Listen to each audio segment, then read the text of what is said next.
I bid farewell to high ceilings at the vortex of Genesis, I noticed something strange about the time core flame, and was immediately dragged into the Memoria tide of oblivion by Evernight.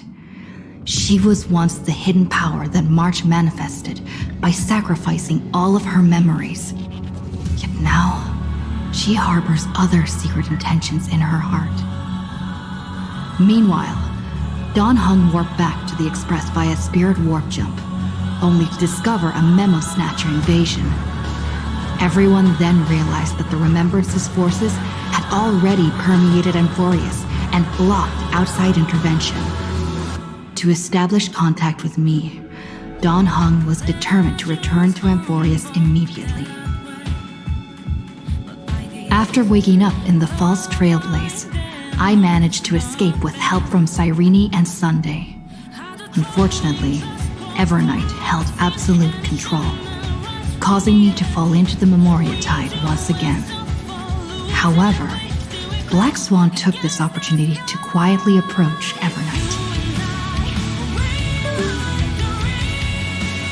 Dan Heng returned to Amphorius and beckoned the heroic spirit of Finan with divine blood. The destruction, descending from the sky, pierced through the memory zone and discovered the most hidden corner of the world. In pursuit of Evernight, Dan Heng arrived at the charred remnants of the Grove of Epiphany. In the grove, where memories became disjointed, Dan Heng received help from Dan Feng within his memories and completed his farewell to the past. In their final moments, the Earth demigod Terravox entrusted all their duty and authority to Dan Heng. With this newfound strength, Dan Heng found me within the Memoria tide. We entered the Nameless Titan's great tomb and discovered its secret. Across the 30 million cycles of eternal recurrence, every incarnation of Cyrene had come here, offering herself to the Remembrance. With Black Swan's help, we found Evernight in the depths of the great tomb. When all seemed lost, Evernight was captured by March's camera and trapped within the memory maze of Ides Elysiae. After several lengthy conversations, March and Evernight reached an agreement. Evernight returned March's memories, and March finally returned to our side. With every condition for the Era Nova fulfilled, we returned to the depths of the Great Tomb and initiated the final Era Nova ceremony.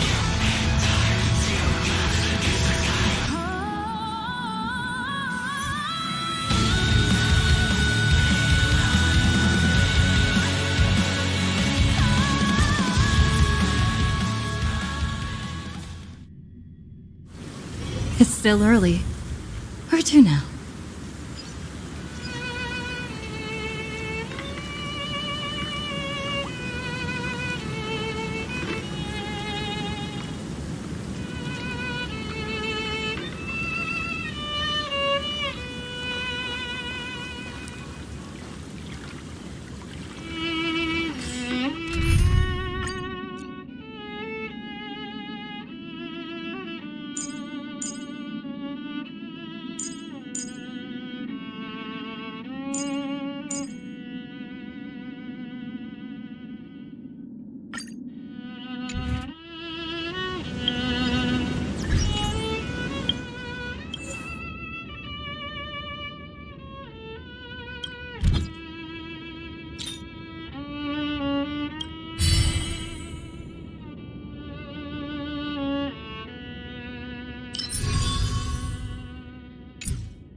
This view hasn't changed at all, has it?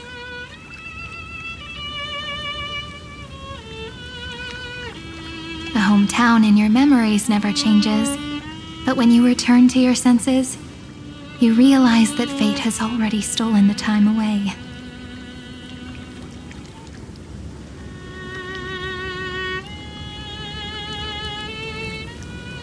Welcome to the Trail of Genesis, friend.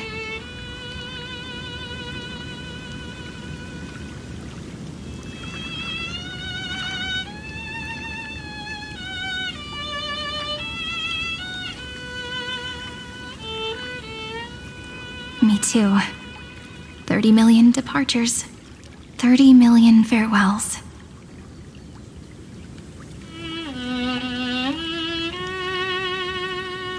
Those heavy memories will all become the soil upon which the new world shall bud. And this time, we will make it bloom with a different flower.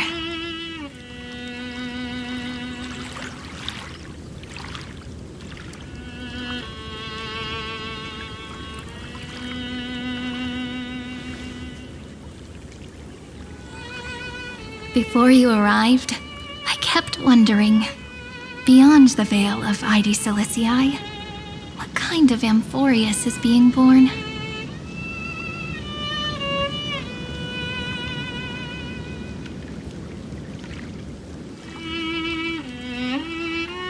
I can see fragments of it when I close my eyes.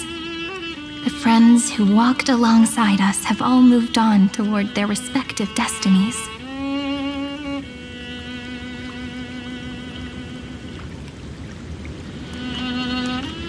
Some turning into pillars of the world, supporting the sky and the ocean. Others sowing reason, laying down the law, and with gentle hands lifting newborns into the light.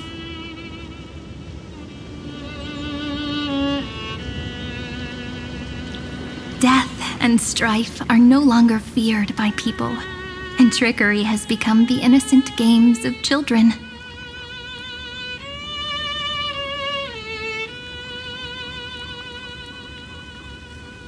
All beings living ordinary and peaceful lives within the net woven by romance and passage.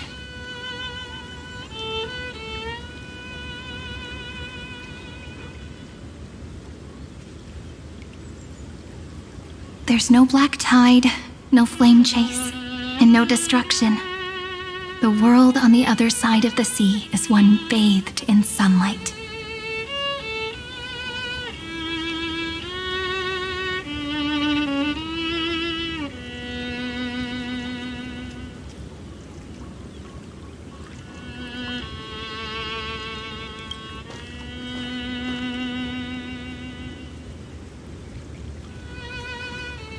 Like a happy and carefree childhood, the era Chrysia in this cycle will last for millennia, until it reaches the moment decided by the prophecy.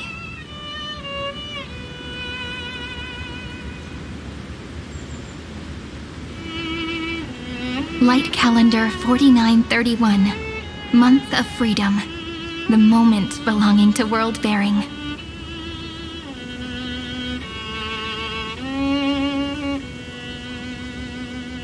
Are you ready to answer the call of the world, friend?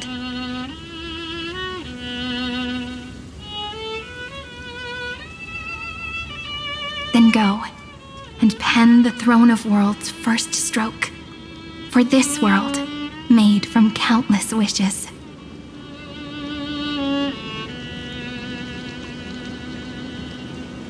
You say that, but it's gonna be ages till we reach light calendar 4931.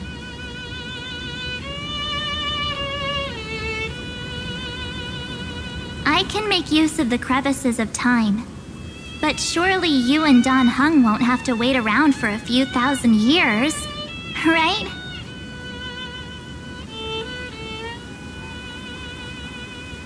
That won't be necessary. We can simply sleep, and the chronocognitive anchor will wake us up.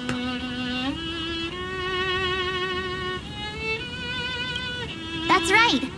We've both become a part of the new world. Just waiting for you now. Our consciousnesses can converse with each other across the heavens and the earth, possibly due to the influence of the Trailblaze.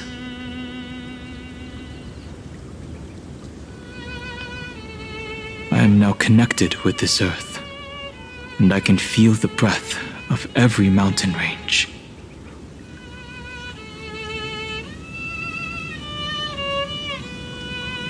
I see that the tallest among them is named Akama, and the form of the holy city is already taking shape. In other words, your stage is almost set. Do you want to take a leaf out of Kefali's book and make some prophecies before your nap? But we're not the only ones who have changed. The chrono-cognitive anchor just transmitted a message stating that Iron Tomb has reacted to the Aeronova.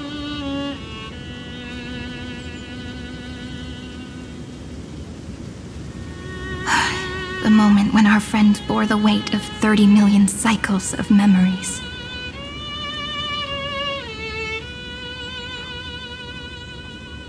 Was probably also when the scepter devoured 30 million cycles of destruction.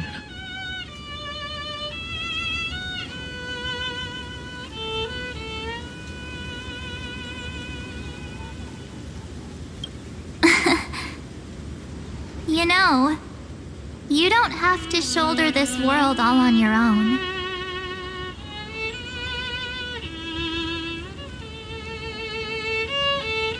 After someone boards the Express, the word alone ceases to exist. So as we reach the end of time, no one will be left to face it alone.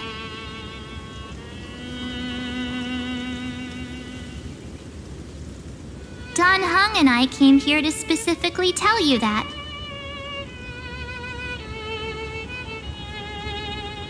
Remember, this world is not a burden you bear alone. It's a journey we trailblaze together, alongside all of the Express.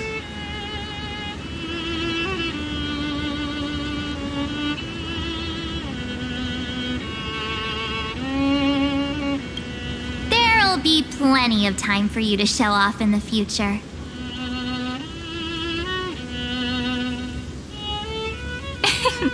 She meant to say that a hero only turns up at the most pivotal moment.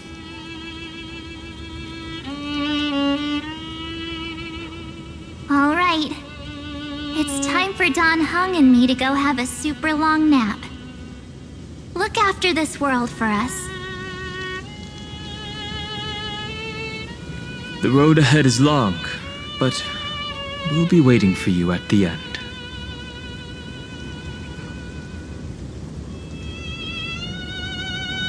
We'll definitely meet again.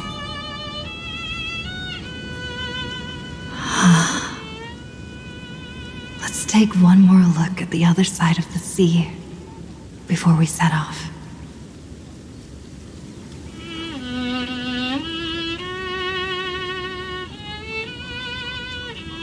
Heidi's Elysiae is so quiet. Just like how I remember. Here we are once more.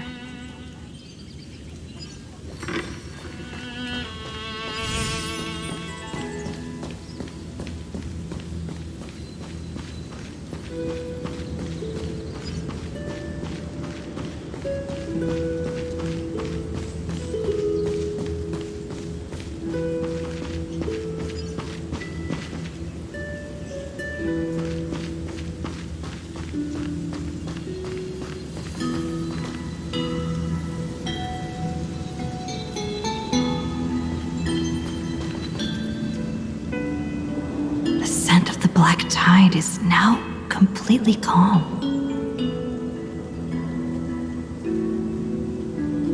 At last, the starting point of 30 million cycles has finally welcomed. Its first end. And the final end, right? I can't hear his voice. There are no flowers there that bloom for him, nor is there a star that is his. Finan is the only one who didn't reach the new world.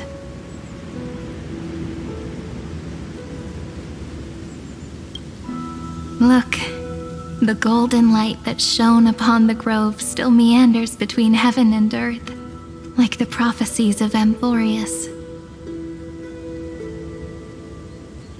It has to be a sign he left behind.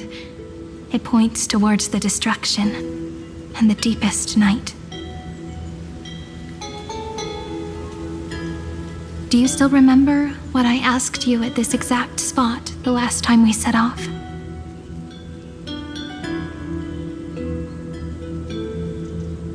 Friend, are you ready to become a hero? You were still burdened by the weight of world-bearing back then, still unsure of the role you were meant to play. But now, everyone has already given you the answer. The heroes of legends were just at the right place at the right time when the world needed a hero.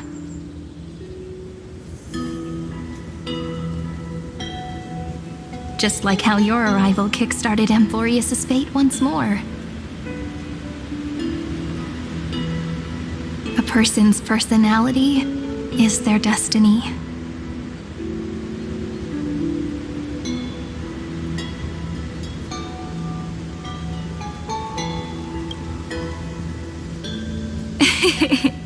We best. Those are such beautiful words. Thank you, friend. I was also trying to cheer myself up with what I said.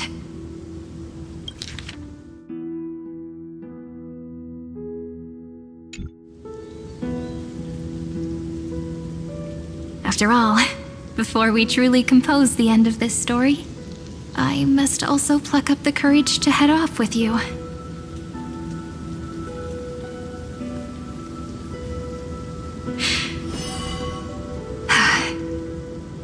And face a memory that I have forgotten for too long, and have denied for too long.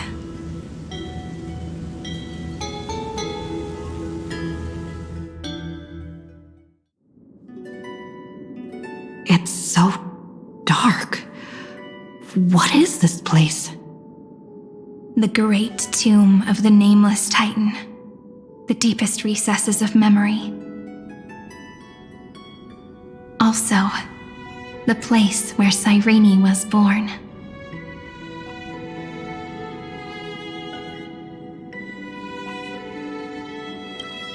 My apologies, friend.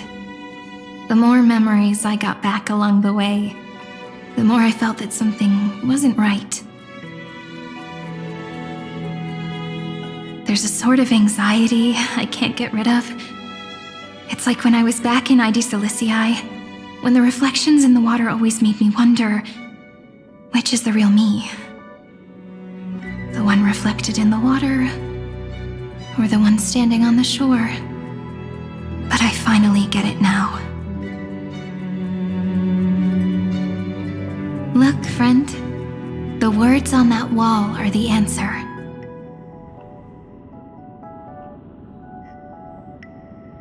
One, two, 3, 4, 5, 6, 7. Do, re, mi, fa, sol, la, ti. That rhymeless tune is the lullaby of little fairies. As always, I'll read this book to you.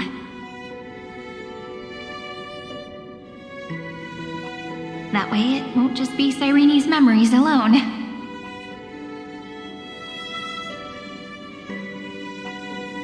I've always thought that I was the narrator of the Flame Chase journey.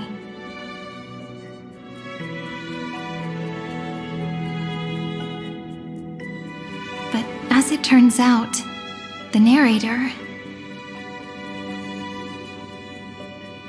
is also the most devoted audience.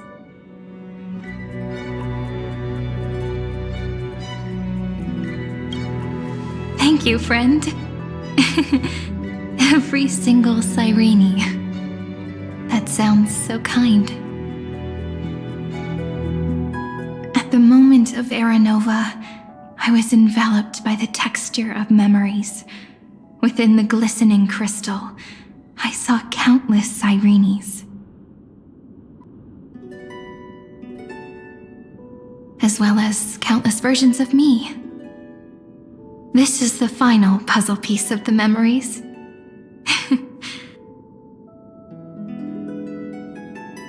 A prison born of the erudition. A grave annihilated in the destruction.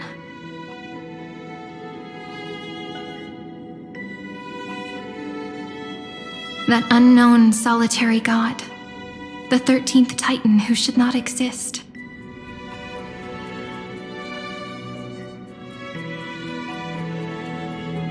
The first new spore. The demiurge is right here.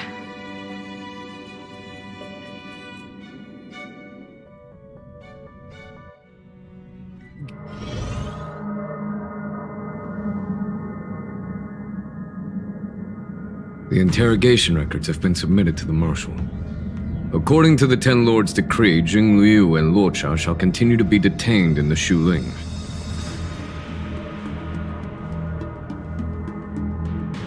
But you, Merlin's Claw, have been reluctant to end the transmission. Do you wish to reminisce with us?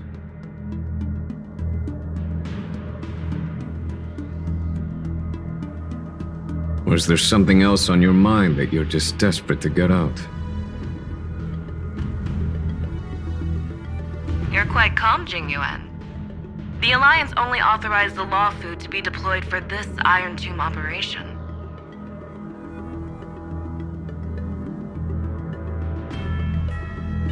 They say the Seer Strategist's wisdom shines like a beacon. So why can't you see things clearly now?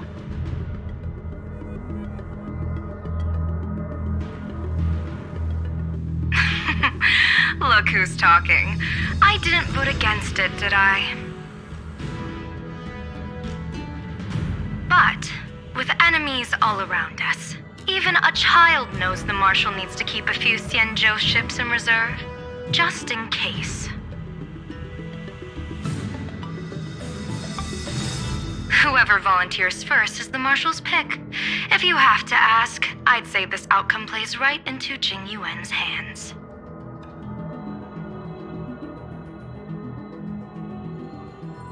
Like it or not, there's no way we're letting the Law Fu take the lead in this battle. Oh my, Merlin's Claw. Are you afraid the Law Fu might steal the Yao Qing's glory? This is no laughing matter.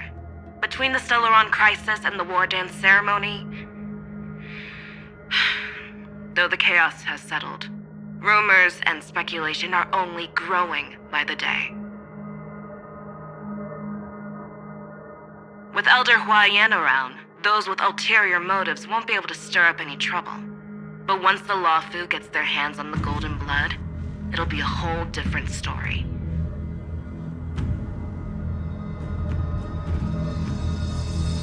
With the kind of person Jing Liu is, and her connection to you, I don't need to spell it out. There are countless ways this could be spun into something bigger.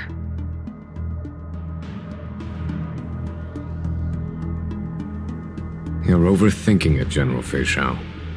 When I volunteered for this task, I never expected unanimous support from the Alliance anyway. The Law Fu will seize the Golden Blood and redeem itself. That'll be our first win.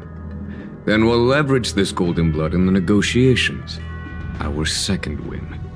These two wins for the Law Fu will make all three of us happy. And that'll be our third win.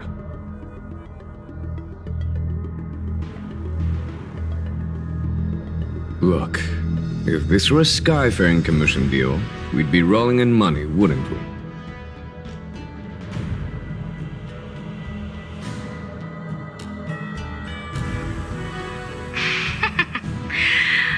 the Divine Foresight should change his name to the Optimistic General instead.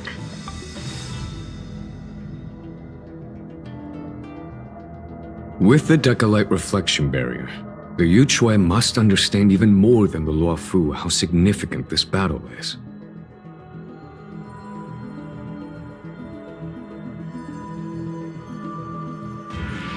Amphorius' karma has vanished from the matrix of prescience. What omen does General Yao Guang see in this anomaly?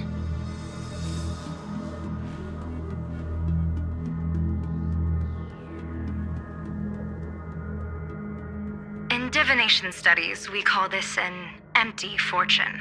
It involves the eons and is thus beyond what mere mortals can comprehend.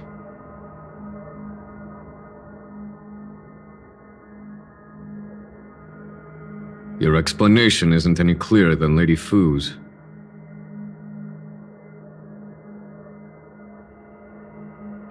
Come on.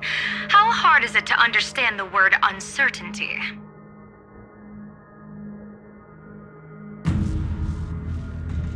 For the Cobalt Head, the emergence of Iron Tomb is a calculated instant, but I don't believe they will just sit around waiting for death.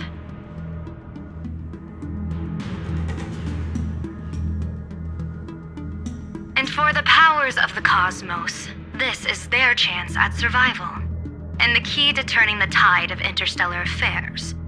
The Astral Express is leading the formation of an allied force, but I can see each faction has its own hidden agenda.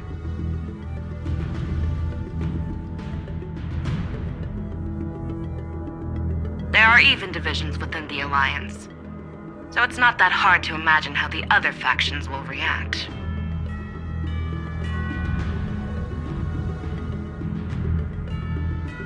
Jing Yuan, I crossed paths with Selenova's Legion at the Battle of Sadunirama Star Cluster.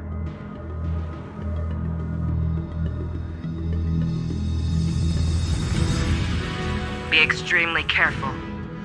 The Ruined Legion's troops and weaponry are nothing to write home about. The IPC, even the denizens of Abundance, could take them on.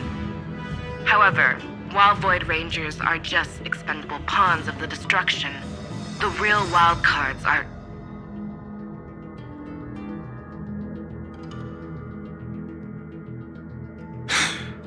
The Lord Ravagers. Indeed. Nanook's emanators are also their weapons to burn down the paths. I'm afraid conventional military tactics and strategies will be useless against them. My assessment is this.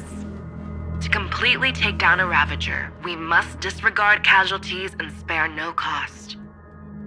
My only fear is...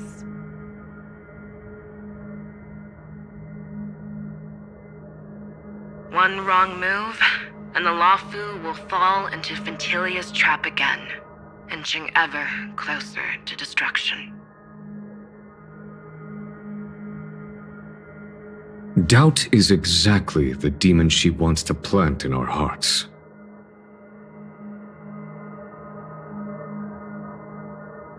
Do you still remember the beginning of the Alliance Oath?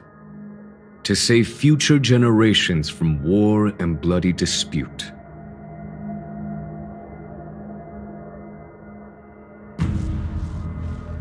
The Rainbow's arrows have always aimed at any force that threatens the cosmos. Now that the Trailblaze walks alongside us, the Cloud Knights shall keep their oath as they have from the beginning.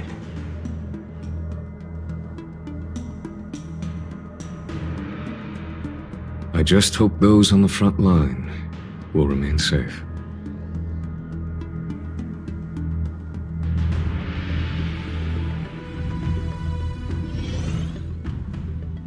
The chronocognitive anchor is sending a signal. Everyone, time to move out.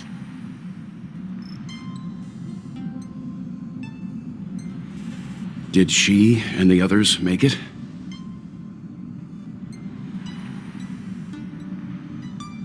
Let me go over the plan one more time just in case. You'll enter Amphorius, reunite with your 3 separated companions, and try to locate Iron Tomb from within the world.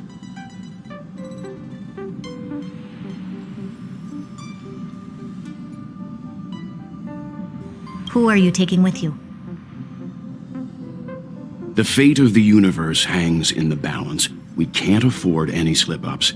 I suggest everyone, except Pom-Pom, join the fight.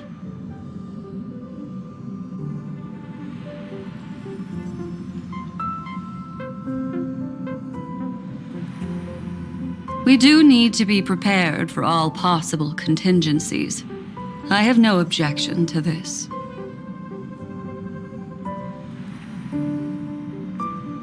I'll do whatever I can. Meanwhile, Screwy and I will continue attacking the Demiurge Matrix. That is, the Scepter's kernel, from the outside. With our two-pronged attack, we'll turn this hunk of metal into scrap for sure. Now we just wait for those two to get back.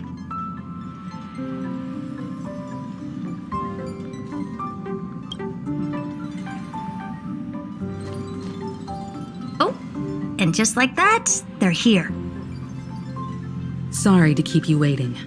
With Planet Screwlum's help, the formation of the Cosmic Alliance to counter Iron Tomb is progressing smoothly. The cosmos has set its sights on Amphorius, and now it's just waiting for the first shot.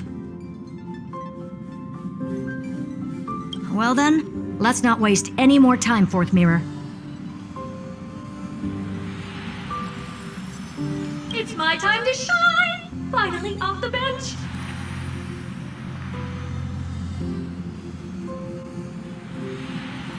Initiating thought refraction. Please read the safety protocols carefully. Huh? Just kidding! I've already checked the agreement box for everyone. And now, destination? Amphorius! 3, 2, 1, launch!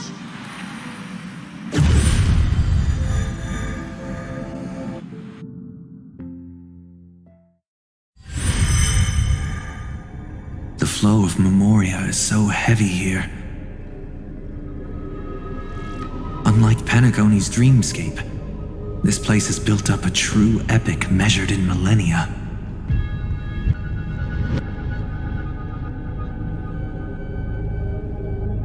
The vortex of Genesis, where all myths begin and end. And in this new world created by the Nameless.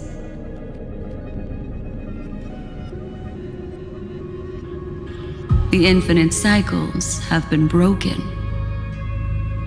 Let's set up the Trailblaze beacon and establish contact with the outside world.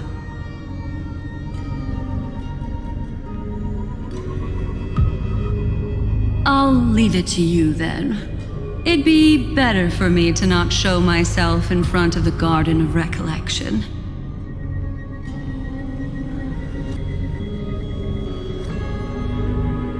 And, Mr. Sunday, you probably shouldn't show yourself either. Agreed. The Astral Express has landed. If you receive this message, please respond immediately. Over.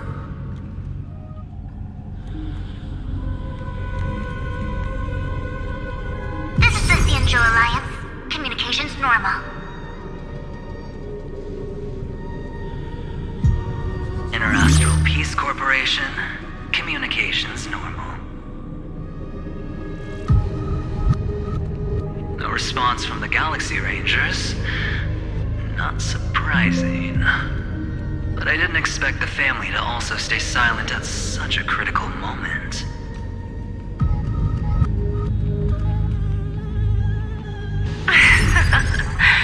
That's a pretty blatant disregard from the family for Penacony's independent director, I'd say. Long time no see, Miss Himiko. It's been quite a while, Madam Jade.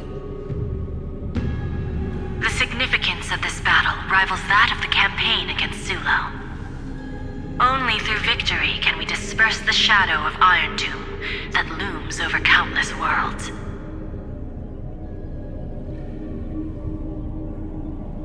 The 10 Stonehearts shall spare no effort for such a grand mission for the preservation.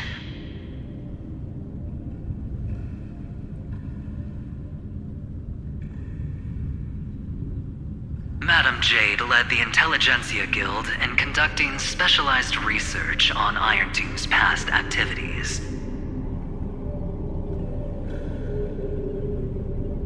The bad news is, the collapse of the erudition won't just affect inorganic beings.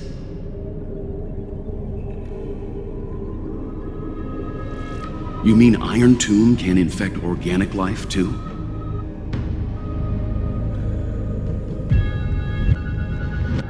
Well, the good news is, so far, its effects on organic life are under control. The infection progresses slowly, and the resulting neuropathy is non-fatal.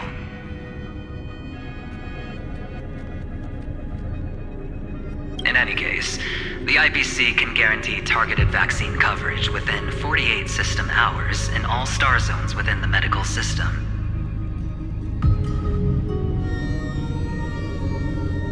What about other star zones? At a time like this, are the followers of the Firmament Arbiter still trying to make a profit?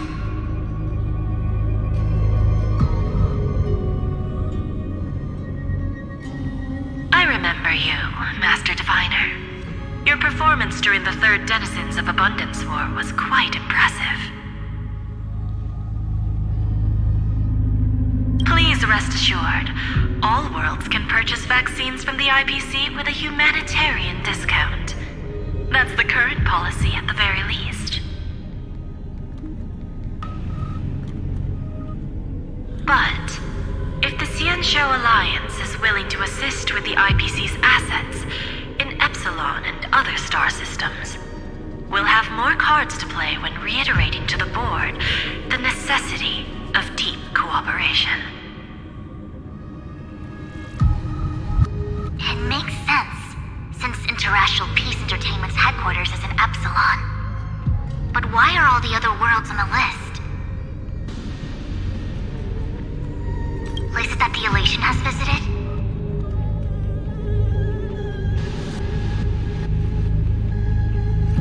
Think of it as a long-term investment. Please understand that everyone at Pierpoint is swamped with Iron Tomb work, especially the marketing development department. At this rate, even the 10 Stonehearts can only do so much. Having some assistance from the Alliance would surely benefit the entire cosmos. Wouldn't you agree?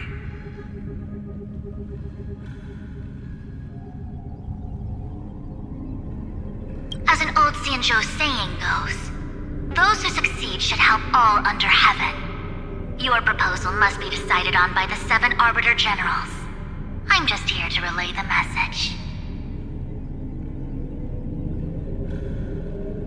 In times of crisis, the Luofu will not hesitate to help those in need. However, the prerequisite is that the IPC must unconditionally assist the Alliance with emergency rescue operations in the disaster area. Of course. In the name of preservation, all for the Amber Lord. Thank you all for your selfless dedication.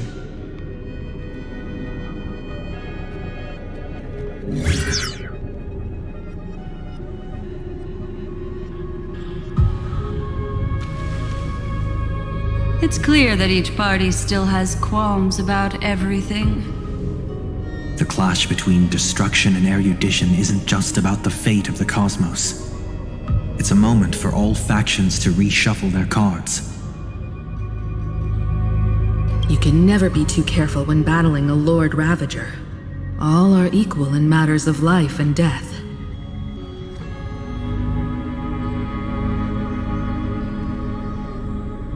In any case, we can only hope for the best in all that's to come. It's about time we dive into the vortex and see what Amphorius looks like on the inside.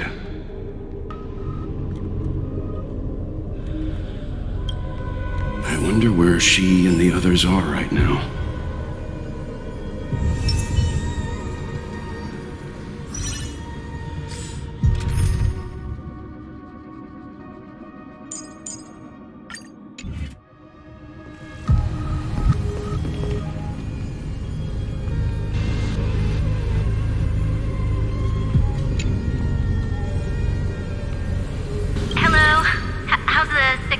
hear us? Ah, we're through! I can see the video feed. Everything's working perfectly. Miss Bronya? Miss Serval? What a surprise. It's been a while. We've already heard from Miss Topaz about the Iron Tomb operation. She made a special trip to deliver the vaccine to Belobog.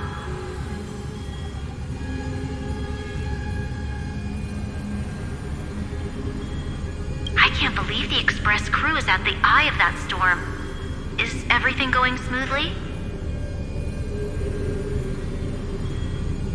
Don't worry, we're still following the plan step by step.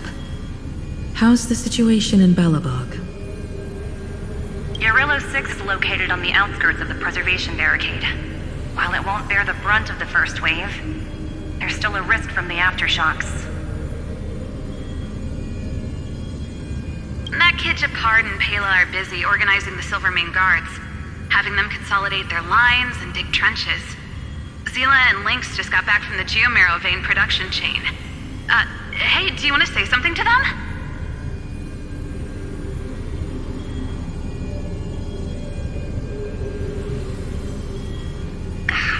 That would be unnecessary. It'll only shake their morale. Just tell them to stay safe. Miss Bronya, I'm afraid this disaster will be far more terrible than you can imagine. Please, be sure to follow Miss Topaz's instructions and make thorough preparations. Of course.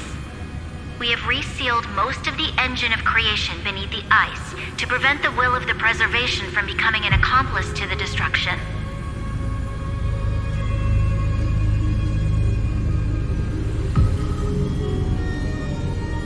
Don't worry, Miss Himiko. Belobog is far more resilient than we imagined. We really wish we could help, but Urillo 6 has only just woken up from its hibernation.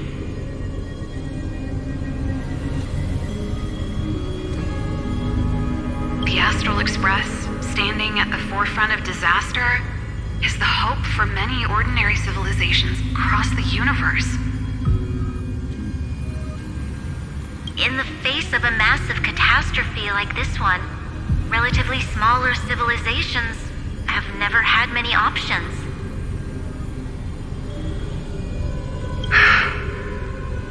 But that's exactly why we have a resolve that's second to none.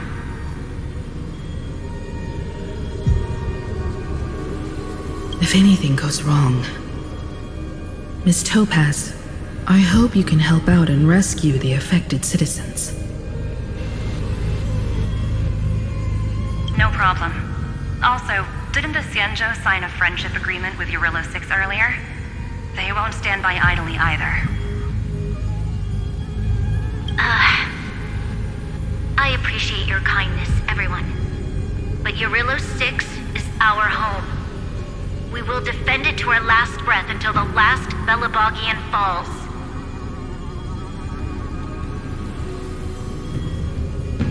Miss Bronya. May all civilizations that have made it this far on their own strength weather this crisis together.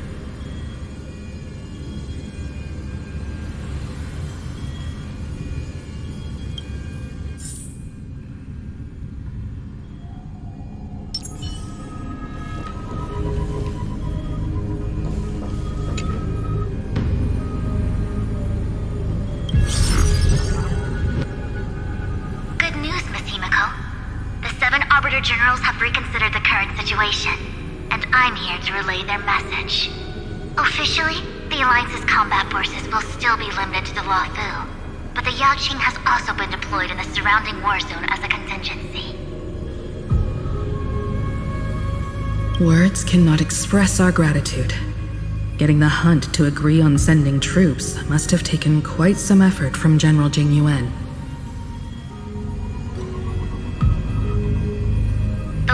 Already considers the Express an important ally. We also have no intention of hiding the fact that there is indeed something the Xianzhou seeks from this Iron Tomb operation.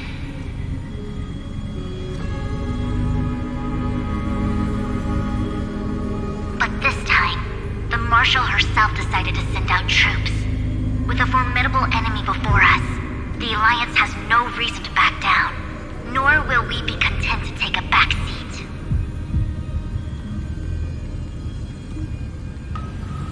If we can stand together with civilizations across the universe to overcome this crisis, then we must do so, even at the cost of our own lives.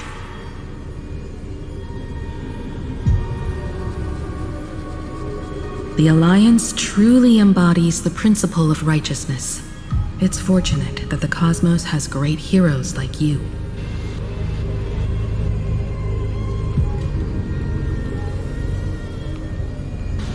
You're too kind. As for that Jade Abacus of Allying Oath, you can save it for when you're in more dire need.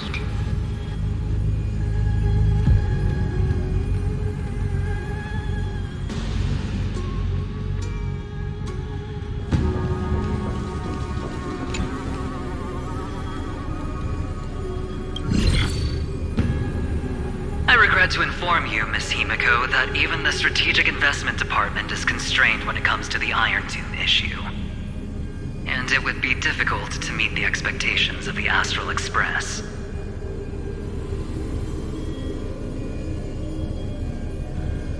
However, Madame Jade instructed us to look after our nameless friends as much as possible. So let me offer you all a small suggestion, just from my personal perspective.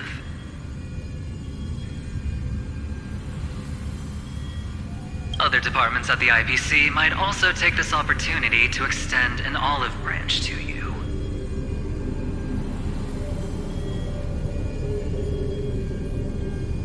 When that time comes, I hope the Astral Express will remember that the 10 Stonehearts were willing to stand with the Trailblaze, even though we were in a difficult position. And more importantly, we were the only ones willing to do so. Sounds like a threat, doesn't it? But trust me, every word comes straight from the heart. Has the internal conflict within the IPC really gotten this bad? Everyone knows about the bad blood between Diamond and Oswaldo, but at least until now they've had an uneasy truce.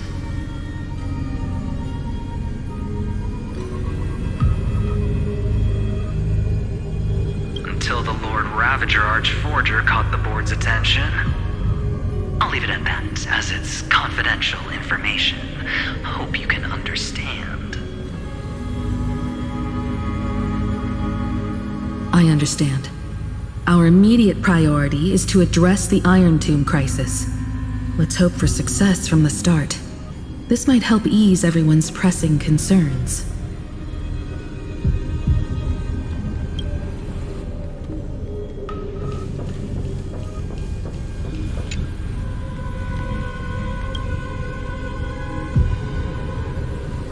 Of course, we would never know the Ranger's comings and goings.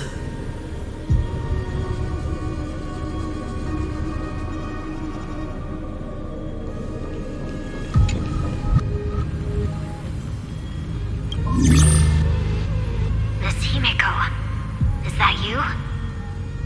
Yes, and you are Miss Robin. I apologize for not being able to respond during the meeting earlier. And even now I can only appear in disguise. On behalf of the Penaconian family branch, I extend my sincerest apologies to everyone.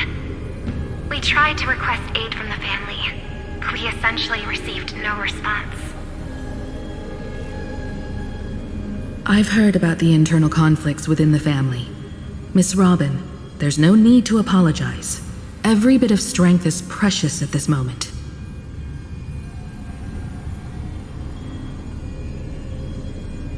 Thank you for understanding. The good news is, since you're one of the shareholders of Penacony, the family heads have agreed to allow me to lead all Astonian tuners to the front lines.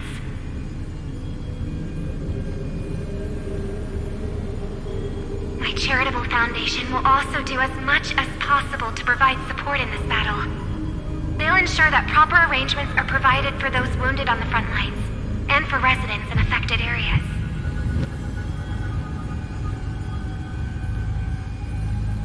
Miss Robin, I'm beyond moved by your spirit of self-sacrifice. The Astral Express would also like to make a promise that we won't leave any companion behind.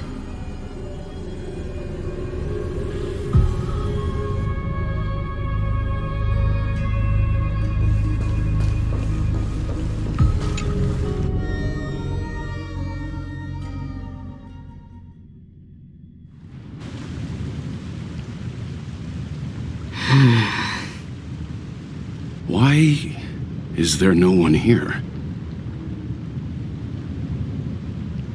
Everything in Akama seems normal. The new world was enjoying peaceful times not long ago.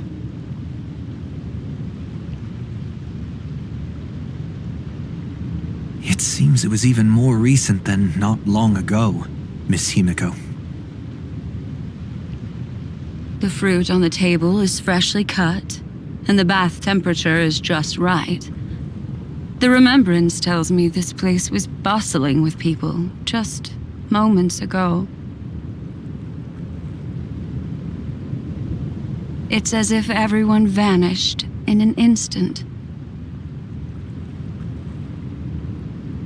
Could this be Xandar's doing? Unlikely. He's still under the surveillance of those two geniuses. Could it be some kind of local custom? A custom that makes an entire city fall silent in an instant.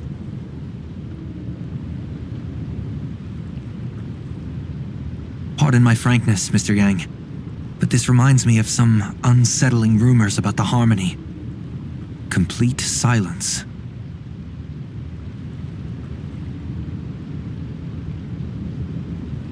Is often the prelude to divine intervention. Everyone, be careful. Here they come! Here they come! The nameless of the Astral Express! Evernight? How is this possible? She was already... We are the chroniclers of time, and we do not fade away. Finally, the last era Nova has been completed.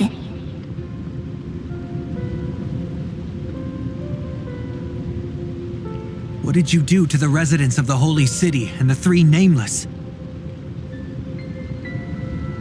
I didn't need to do anything. The remembrance will ultimately become the substance of the new world. Now, they are no longer the trailblazers you once knew, but gods who permeate heaven and earth.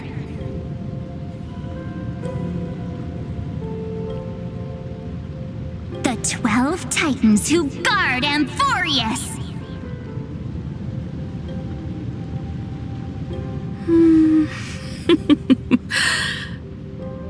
Stop fooling around, March. Come on out. What?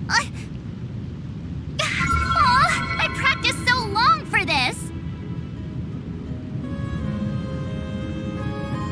Getting seen through right away is just so embarrassing. You've obviously been learning from the theatrical culture in Amphorius. But if possible, I'd prefer our reunion to be a bit more casual and laid back. As expected, I can't hide anything from Himeko and Mr. Yang. Well, long time no see. Guess I'm back? We should be the ones to say that. Sorry for keeping you waiting.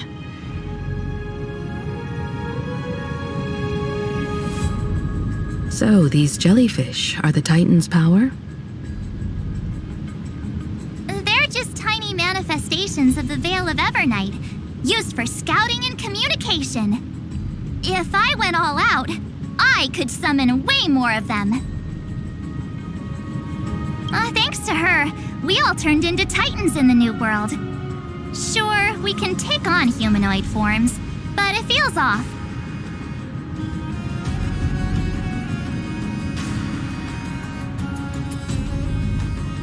How intriguing. So what does she look like now?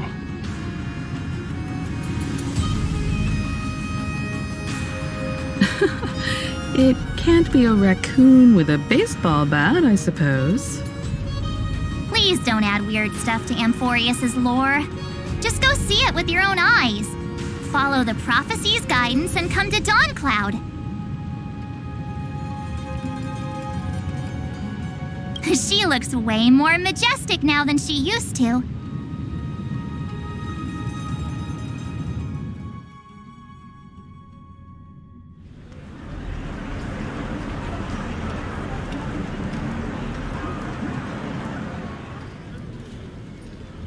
Unbelievable. All the residents of the Holy City have gathered here. This isn't just a gathering. It's a pilgrimage. The people's expressions are resolute, devout, as if waiting for a miracle to descend.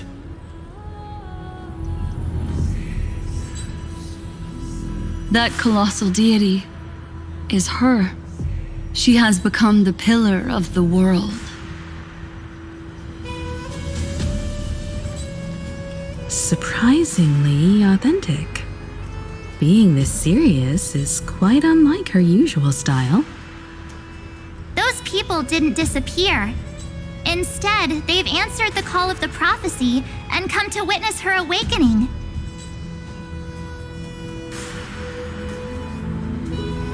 Our good buddy now bears the weight of the entire world, and every breath they take is intertwined with Amphorius's destiny.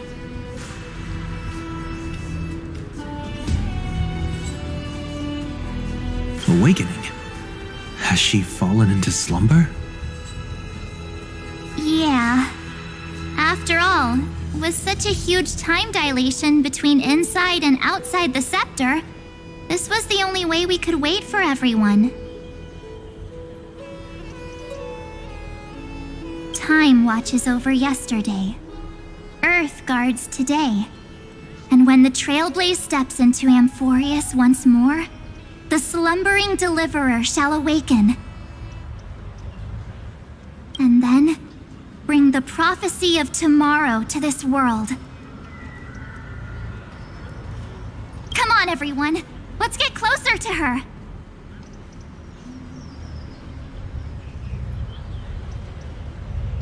Watch how the world-bearing prophecy changes this world.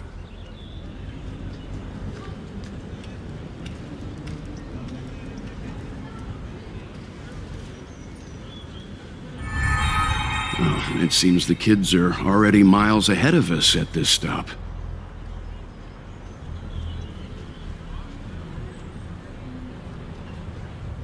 All the more reason we can't afford to slow down our pace. Let's go witness this moment for ourselves. Majestic. Speaking of which, I once caught a glimpse in Sleepyhead's memory of her transformed into a towering Tathalon. Could it be? No way. That was just a nice dreamscape. Ugh, at least nice for her. They are the throne of worlds who bears the weight of this world. Perhaps they could guide a traveler still wandering among the stars. Allowing lonely souls to encounter romance. Hey, since when did you get all pious? Her advice sounds pretty silly sometimes, you know. Teaching us to find The so-called fool and the world are merely a step apart. plenty, for you brew the ocean into sweet wine, dispelling nihility with every toast at the feast. Citizens, behold! Our last Titan! The world-bearing deliverer is about to awaken!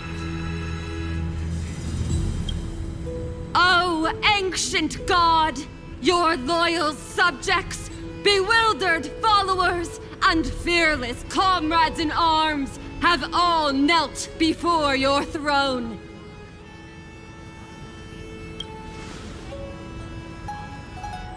Awaken from your eternal slumber and bestow upon the world your divine prophecy!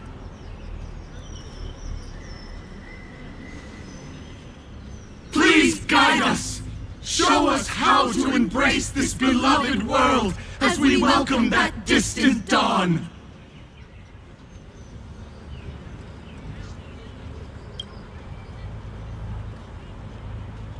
To walk the path of a mortal as a god, or to bear a divine burden as a mortal.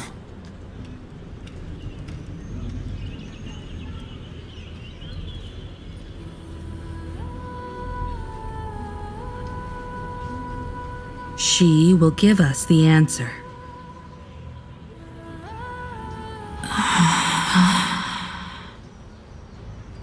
But I am not the deliverer. Rather, I am the nameless who dwells among mortals. That voice is definitely her.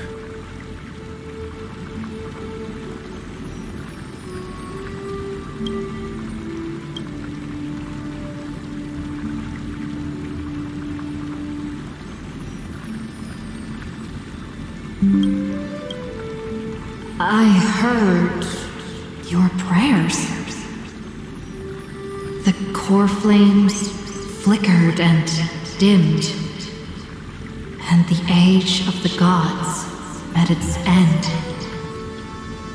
So flow, golden blood, flow.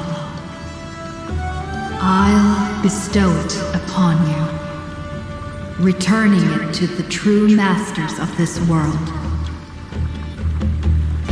Stand with me and become heroes.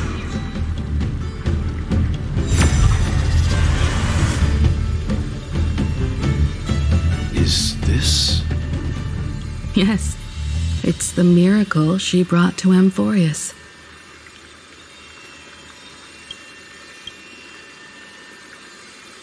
Of course, it would manifest in the form of the Trailblaze. Golden blood, raining down like a storm. The prophecy has descended, and the Titan commands us not to be supplicants, but to become heroes of rebellion, to face that destined calamity, the destruction, head on. The prophecy of the Deliverer means nothing to me now. It belongs in the hands of someone far more fitting. Someone like all of you. In the name of Kazlana, let us depart and march towards the light. It's neither protection nor salvation. As always, there's no need for totems or myths. Humanity's most primal faith is that instinct named survival. Let's go, everyone. Someone has already sounded the horn of departure. Explore, understand, establish, and connect. Together, let us blaze a trail for the destiny of this world.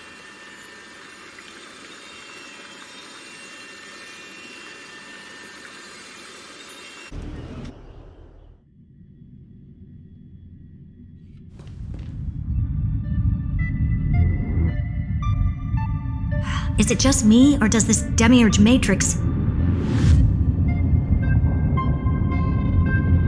feel completely dead? It's nothing like how the memo keeper described it.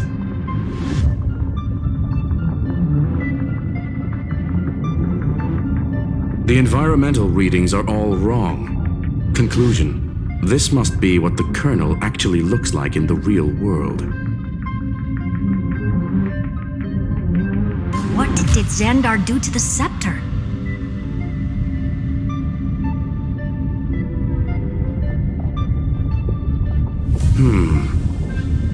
At the end of light, there must be silence. Certain, pure, and absolute darkness. Not the time to quote the Lord of Silence. Bad omen. Either way, we have to press on.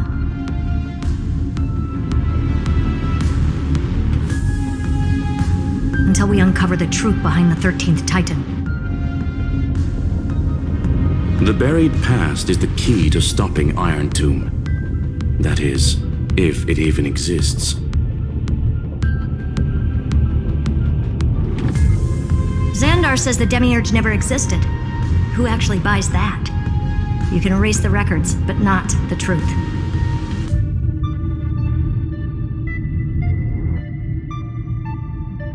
It vanished too cleanly. No traces. Like someone's yelling, "Look, there's nothing here."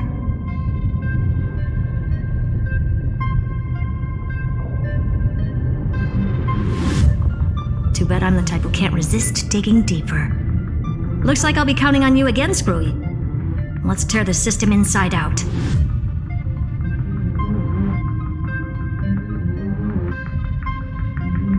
Always happy to help. But as your academic partner, I have to ask.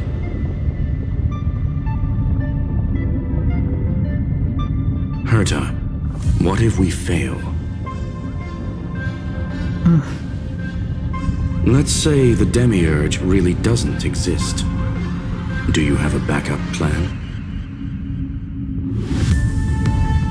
A backup plan? Of course. If we can't find the key, we turn the lock into the key. That plan's cost is incalculable. It shouldn't even be on the table.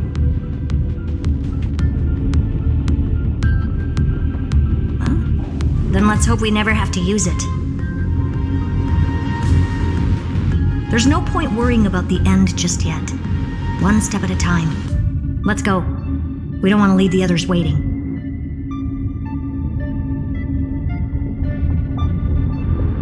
You brought what I asked for, right? A butterfly has to land on the branch before it can dance. We'll need a wide open platform before her entrance.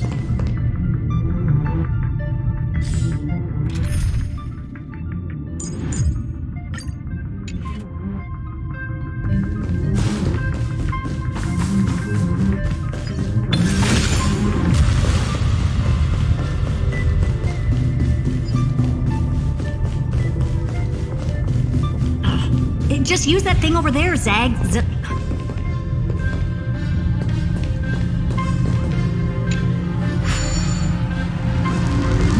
What a dumb name.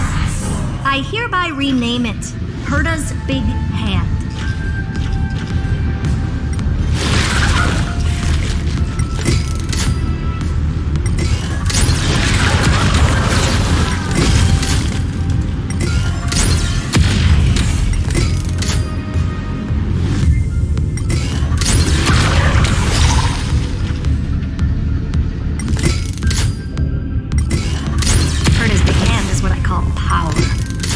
Keep it going. Still not done? What is this? A junkyard for old Intellitron's leftovers? Finally. All set. Time for your precious treasure to make its debut.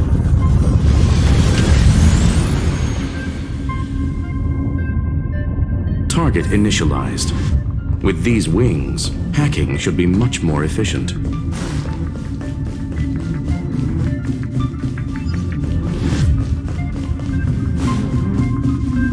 Oh, a classic nuclear heat engine. Classy choice. Just a personal preference.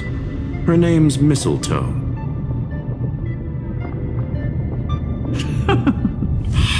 Every flower in your garden's got a bit of poison, huh? Also a personal preference. It reminds me of the last time when we tangled with that Punklorian brat. What did she call this kind of infiltration tool again? Right. Dirty data shell. It wraps around the kernel to fool even top-tier firewalls. But yours is way too clean. Not even a hint of real-world grit.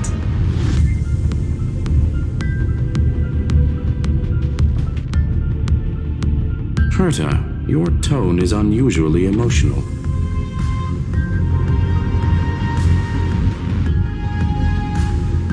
Suggestion.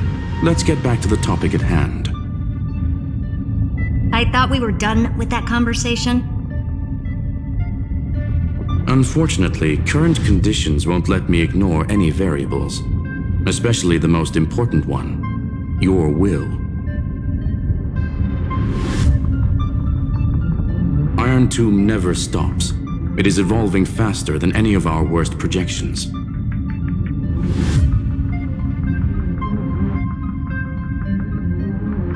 Every instant in the Eon's calculation is like a sword hanging over the cosmos. Every move humanity makes could speed up its arrival.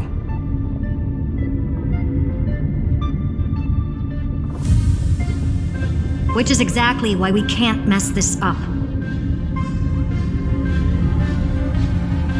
And now, Droidhead wants to hand down judgment to the poor cosmos again. Order Star Trade War, Emperor's War, Rupert's death. Every time their instant arrived, it meant another bloodbath for humanity. But in this ultimate battle of erudition, you and I are supposed to be players, not pawns.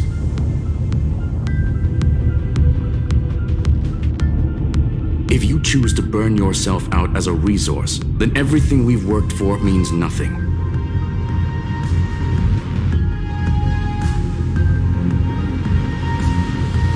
Herta, the cosmos won't just stand by and let a genius throw their life away.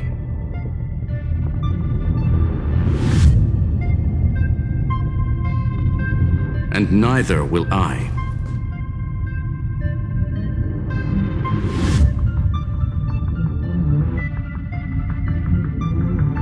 No need to kill the mood.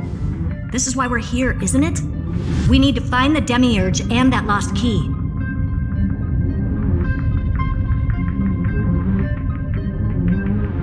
I'm not here to be a deliverer. I just want to beat Xandar and Droidhead.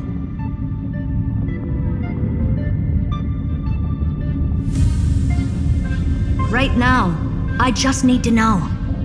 Are you with me?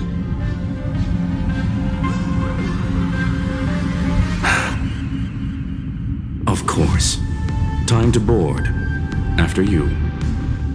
Let's tidy this place up and see what this Demiurge really is.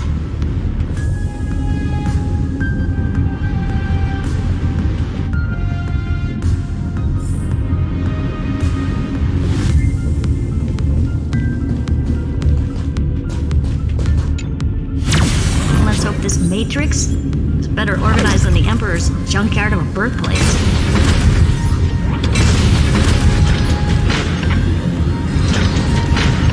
Buckle up.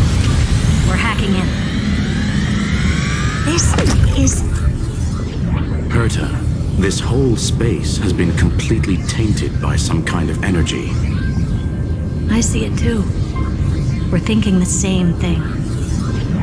Xandar, how could you go this far?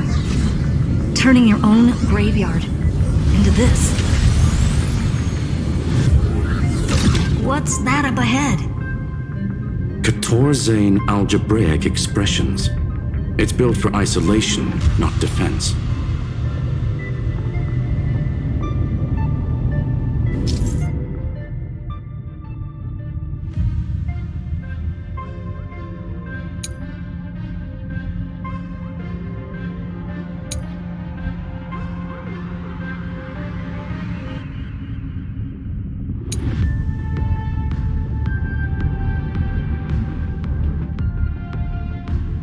So basically, the door to the tomb, right?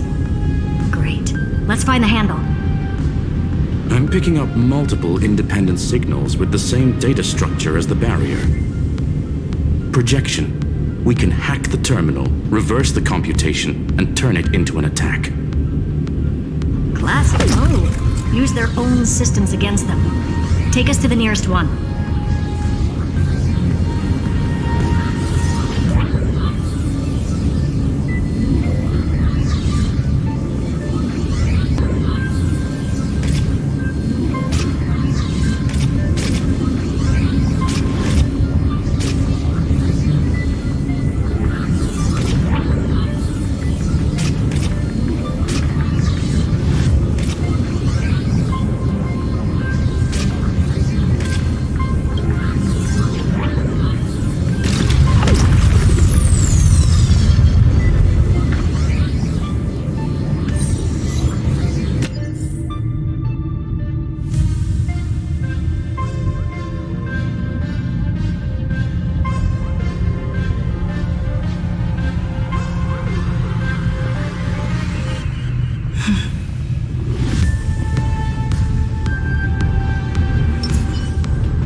Almost no response.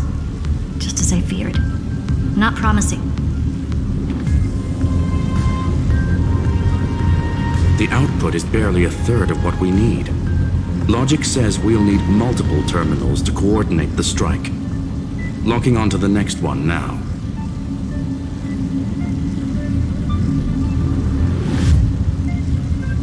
Find anything else? Regarding the origin of these ruins, no logs found yet. Xander erased all records. But I did find some interesting scars in the circuit. High energy radiation, internal imaginary energy contamination. From what I know, there's only one thing that fits.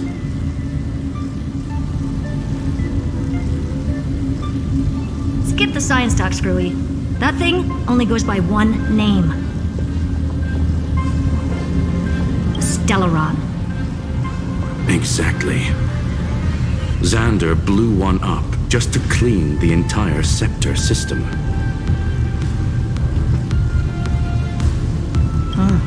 So that's what he meant by killed that Titan with my own hands. He wanted to turn the neuron of the erudition into a relay for the destruction. That meant getting rid of all of it at all costs. The life form known as the Demiurge was the original target of the Scepter's extrapolation. It makes sense. Evernight calling it the first new spore confirms this viewpoint.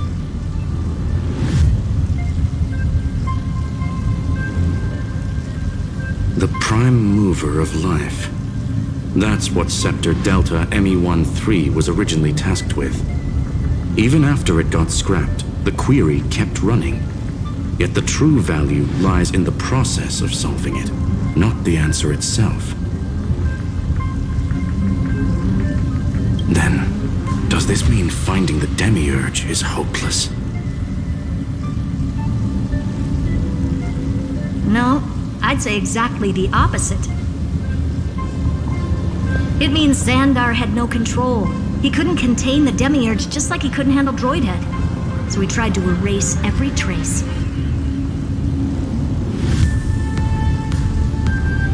But he failed. It still left a mark. By the way, if there's another Stellaron in Amphorius, why hasn't that little one reacted to it at all? You said the Demiurge left a trace, right? Yeah, but not in the real world. Remember the great tomb of the Nameless Titan?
Trailblaze Archive 466.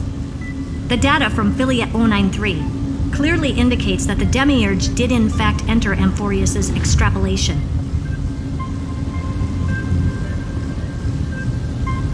Inside that world, it was the 13th forgotten Titan, the one who listened to 30 million cycles of Cyrene's memory. But Evernight said the opposite. She believed that tomb was empty from the start.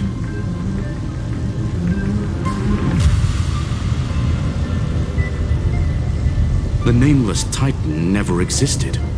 The so-called listener was just a trap set by the Remembrance to steal the scepter.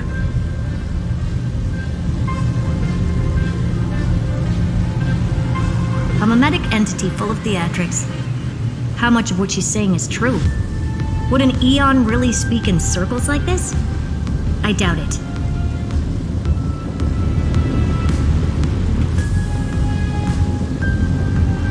The Remembrance's behavior is certainly odd, but her assessment aligns with our current reality. Since we entered the Matrix, we haven't found a single clue pointing to the Demiurge.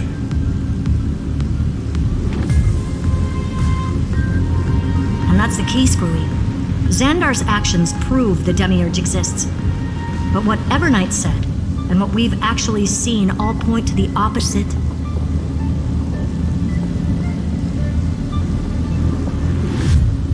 So we have to assume that both are true. And if that's the case, then the contradiction leads us to... the truth.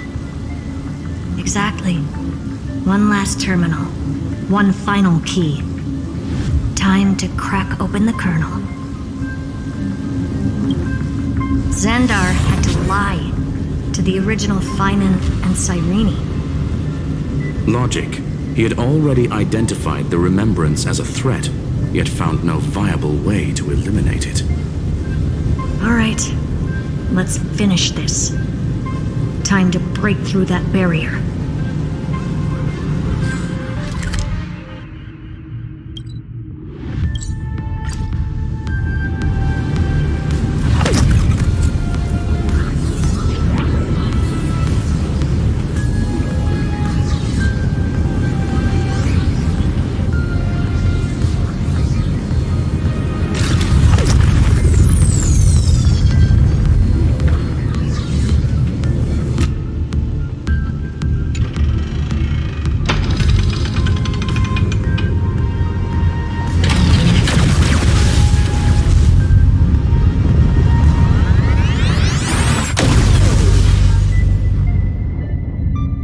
Operation authorized.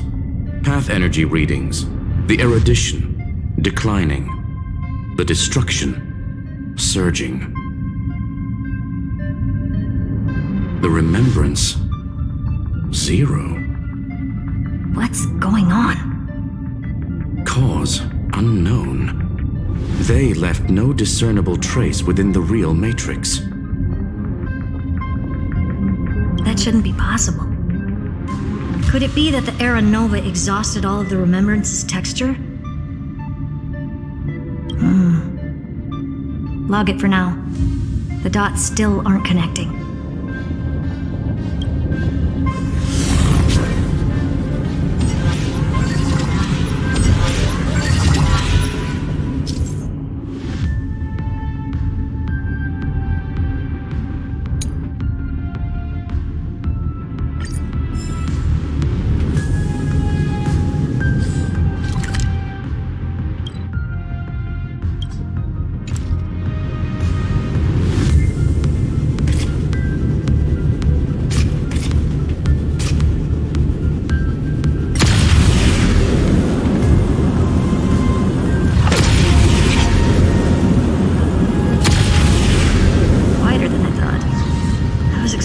full-on aerial brawl. It's advised to remain vigilant. The destruction's levels are still rising. Huh? What's the matter? Interesting. I just picked up a signal from the exomyth.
Repulsive force is unlike anything I've felt before. Is this the place? Correct. Judging by its defensive properties, this is the entrance to the exomyth.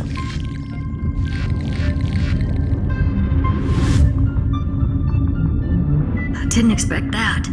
Who builds a lab in the middle of digital rubble? Then again, never doubt a dead man's resolve. So how's our dearly departed doing?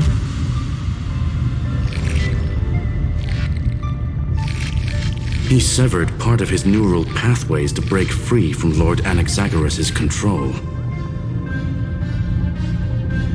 But that also triggered the failsafe I set. Conclusion: Xander has lost all combat functionality and is no longer capable of action. So now he's a specter, literally.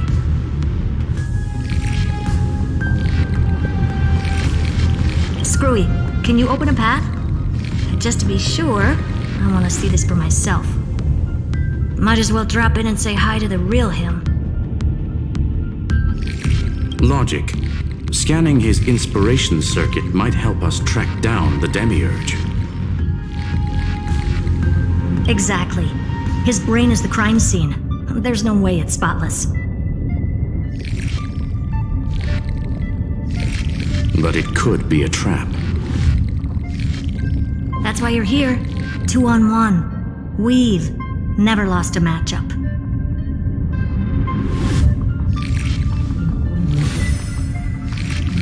I'm honored. The chronocognitive anchor is in place. Proceed when ready.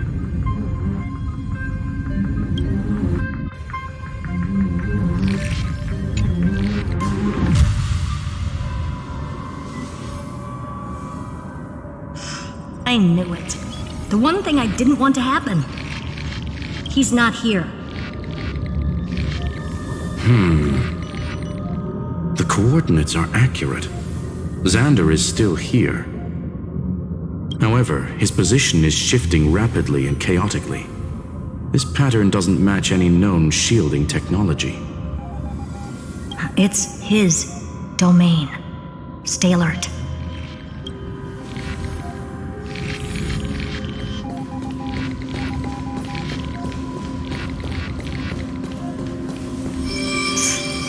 Cheap trick. The spatial field here is undergoing autonomous recalibration, initiating reverse engineering of the interference source. Try again.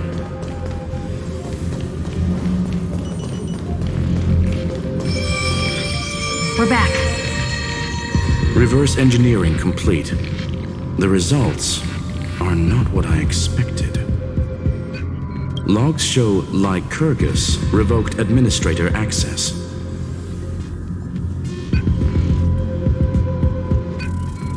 The chronocognitive anchor can't get a fix because at the system level, Ligus no longer exists.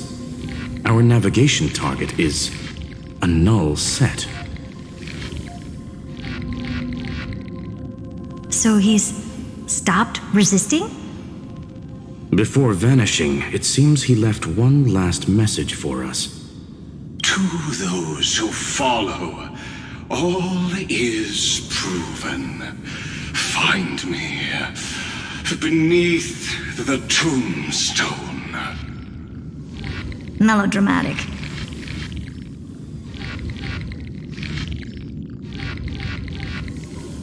He was expecting us. And once he learned of the Great Tomb's existence, he initiated his own search for the Demiurge. Guess he wants a final showdown. Fine. Let the old Intellitron dig his own grave. Just like he wants.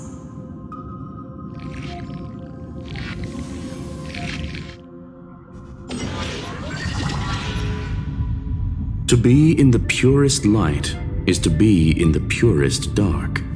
Nothing exists there. The Scepter's mainframe.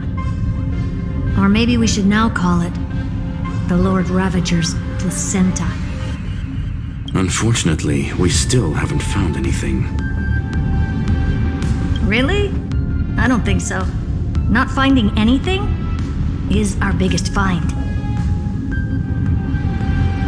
Please elaborate. If the Demiurge was destroyed, there'd be at least some bits of it left. I don't buy that a Stellaron could have blasted all the traces away as cleanly as a scalpel.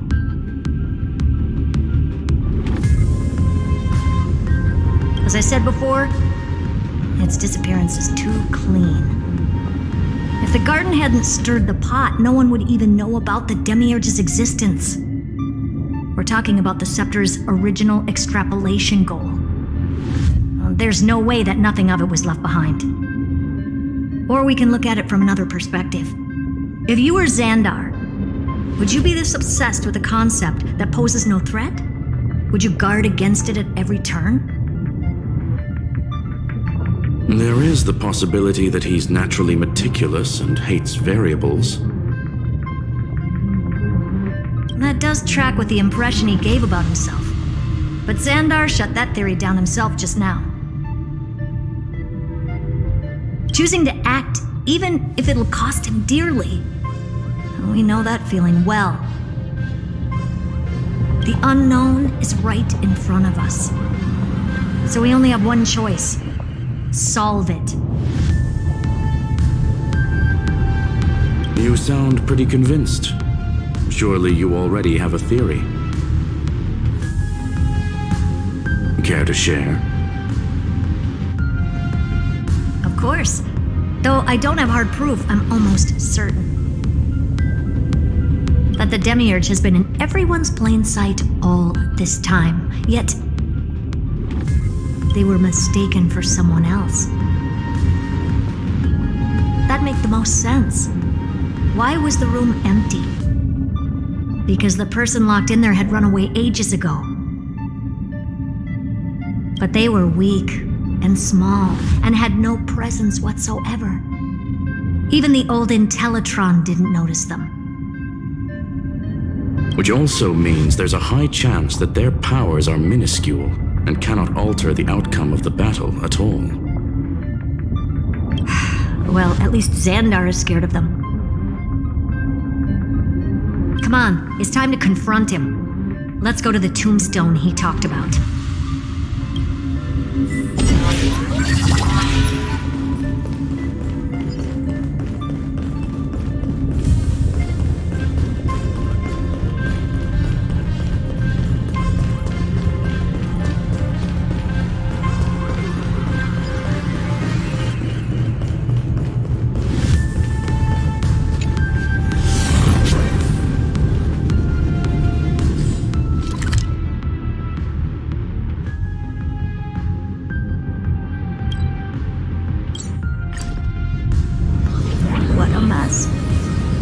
Total devastation. He sought to bury the truth beneath absolute destruction. Logically sound, but ruthlessly extreme. Still, slim chances doesn't mean no chances. I've hunted down a single grain of sand in the universe before. This won't stop me. Calculation results. Your backup plan has a success rate infinitesimally close to 0. Which means it could work, no? This is the place below the tombstone. Let's open Lygas's coffin like he wanted.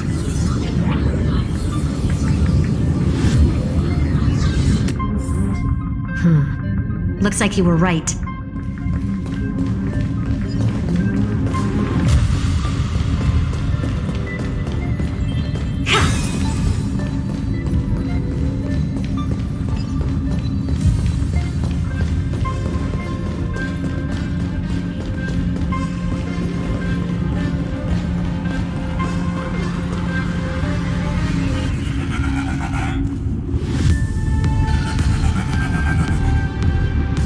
Nothing but a head left?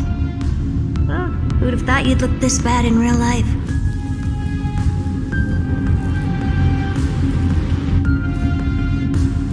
My elated greetings. Welcome, you two. I'm very happy that you responded to my final words. All this tombstone and final words. Did you end yourself to atone for your guilt or something? Iron Tomb is already powerful enough. I just need to wait. I remain here only to share the joy of discovery and also to congratulate you two on reaching the same conclusion as me. Oh. The conclusion regarding the truth of Amphorius's heart. End this charade already. That Amphorius's heart you're talking about is just a missing demiurge. And its corresponding vessel was this very scepter. You interfered with the experiment and made Amphorius's body into a hollow shell, all to incubate Iron Tomb within. That's why you either killed or kicked out all of the Memo Snatchers.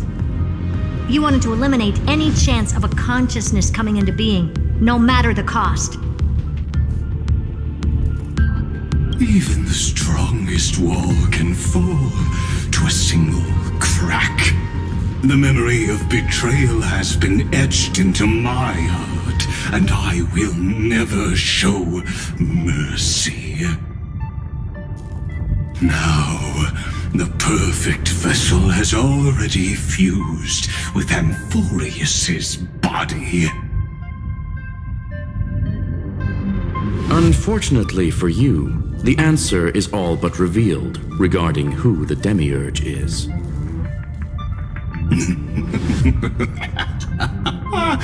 Then let us share the joy of discovering the truth. The last secret of the saga will finally dissipate here. As we reveal the truth behind Phileas 093's disappearance. A lie by the remembrance.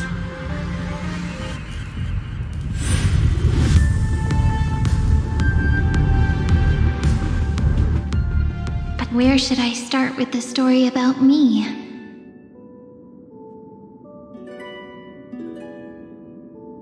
From the beginning of the universe?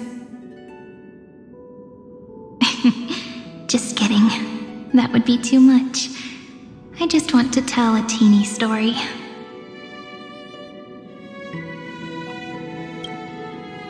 So little that it started with a seed.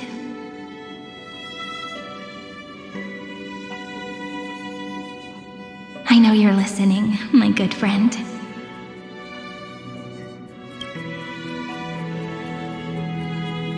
The god in my dream told me that the world sprouted from a seed.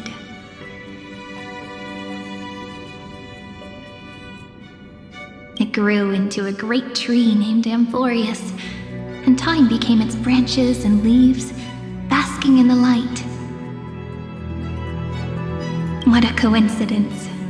Dappled light coming through the leaves is my first memory as well. On a very ordinary early morning, beneath the village's biggest tree. The daughter of Ide Silicii quietly came into this world. What a moving opening. A loud cry was the first gift the child gave to the world. The prophecy's fulfilled, the villagers say. This child is a gift from the Titans. Pink hair and sharp ears, she was born to be the priest of time. The Titans also gave their blessings. You shall fade when the flowers bloom, for every ending begets a beginning. Flowers will bloom and wilt. What a beautiful ending. This page concluded in laughter. Cry loud, child. Let your voice reach Orynyx.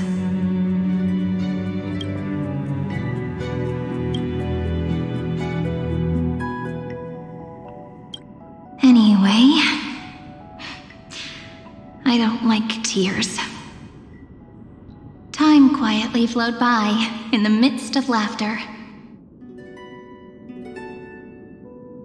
The wind from my hometown caressed the ears of wheat, and there were swings, wind chimes, the sea, and the little fairies off-tune a cappella songs.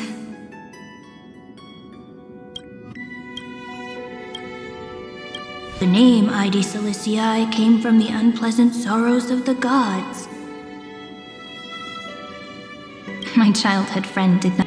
That's because the world was gentle to me. So, I grew up to be gentle as well.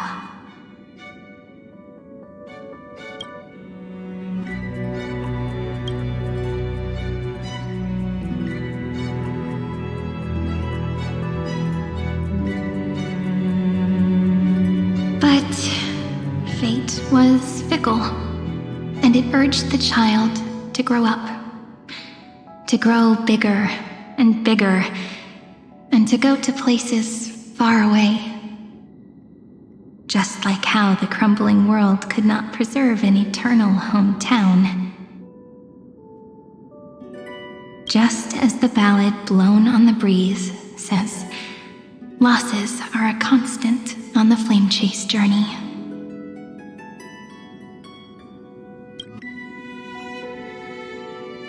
Oh, whose ears are pricked up now? You've definitely heard me say this sentence a lot of times.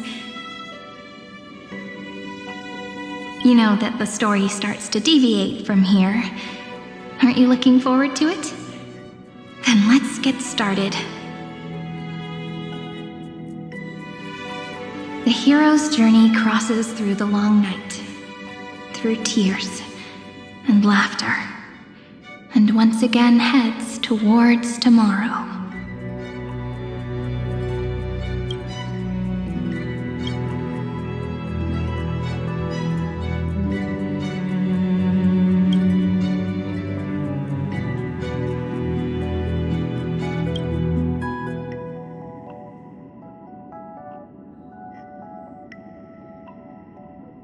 Correction. Philia 093's record, number 496. Archived.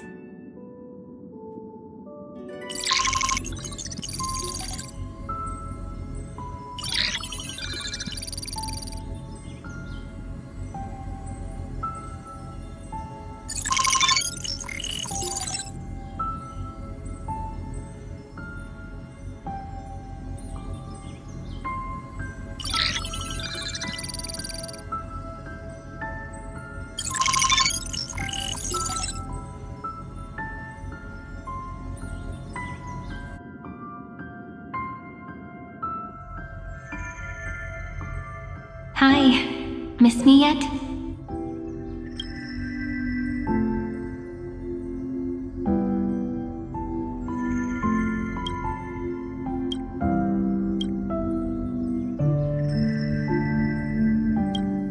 I'm just messing with you. This is the first time I have met you.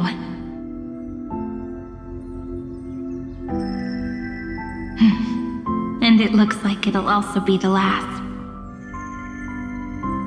Felia 093. Since we don't have all day, let's get started, shall we? As always, I'll read this book to you. That way it won't just be Cyrene's memories alone. Where should I start this time? Let me see. Formatting complete. 093. Size. Grayscale. Proportions. Threshold. Outputting analysis result. Felia 093 equals Peach. Peach's record. Number 8128. Archived.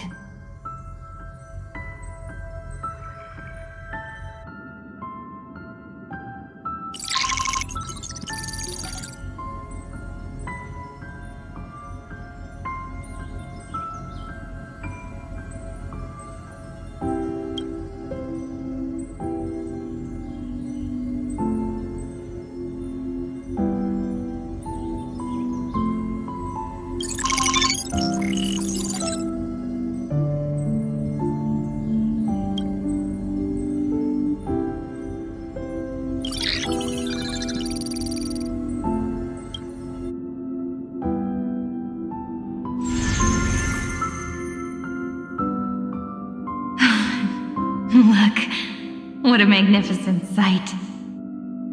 Comment. Peach. Even this classical world contains a futuristic palace like this. Would ID Silicii end up looking like this after a few thousand years? Conclusion. It won't. I want to share a story with you this time. I saw a little nymph on my way here. It was on a fallen wheat stalk, and it glowed under the sunlight. It was incredible. I forgot all my pains at that moment and just stared at it in a trance. Record. Peach is on the ground. I wonder, did every Cyrene in the past feel that the nymph was beautiful? Would they also have recorded that scene into the Eternal Saga? So, could you give me more time, please? I want to leave behind more memories for the future. Formatting complete. Bye, Peach.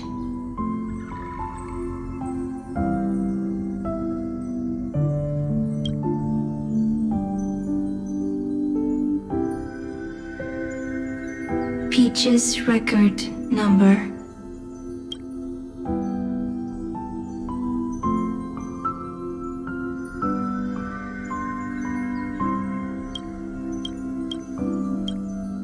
As long as I record every page of this story and tell it to you, Amphorius won't be forgotten. Query. Record. Electrical signal sequence. Bolamos 600. Track. Strife. Related to. Stripe. Comment. Pretty. Electrical signal sequence. Schema 720. Track. reason. Related to raisin. Comment. Yummy. Electrical signal sequence. 093. Related to love.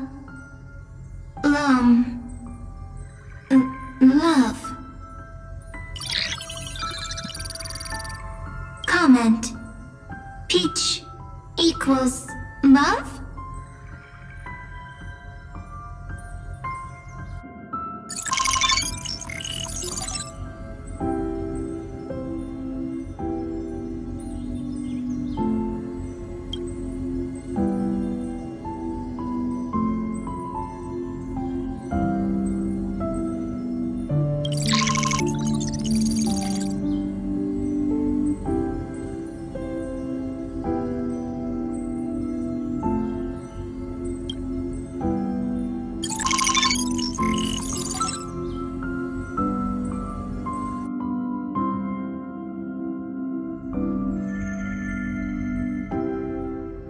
Looks like it's time to say goodbye again. Bye, Peach. Before I was even aware of it, this book had already recorded too many emotions.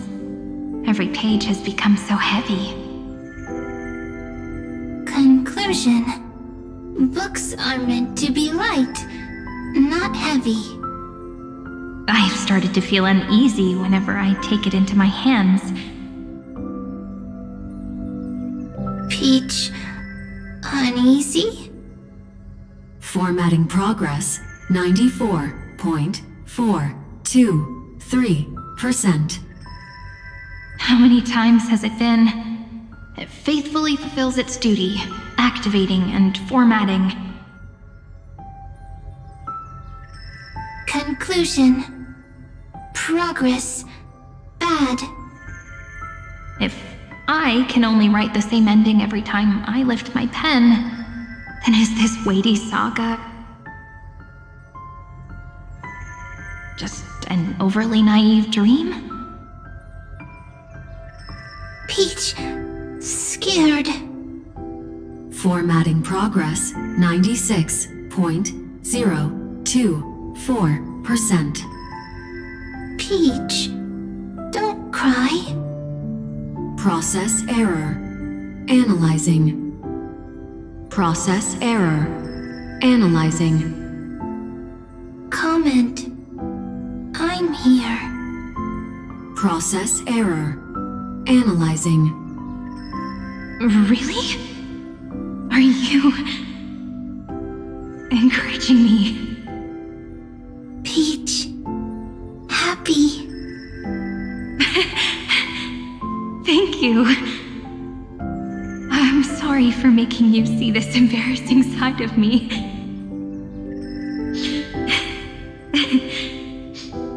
Everyone's still working so hard.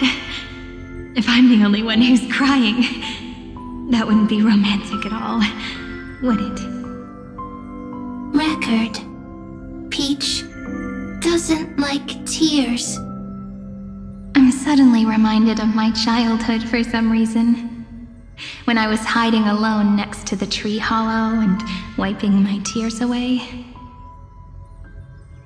A little fairy popped out, just like how you did. It had long ears and fluffy paws, and it pulled me into the tree hollow, where, to my surprise, was a forest.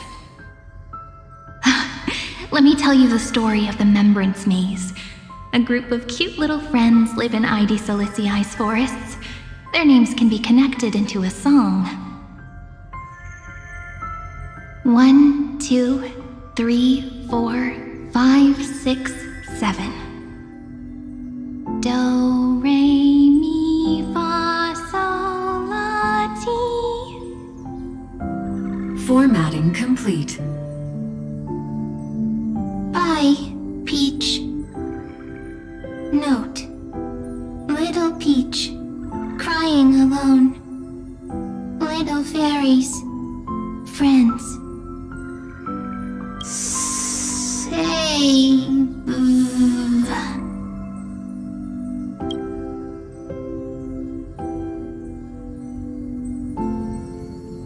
Little fairies. Good friends. Bye-bye.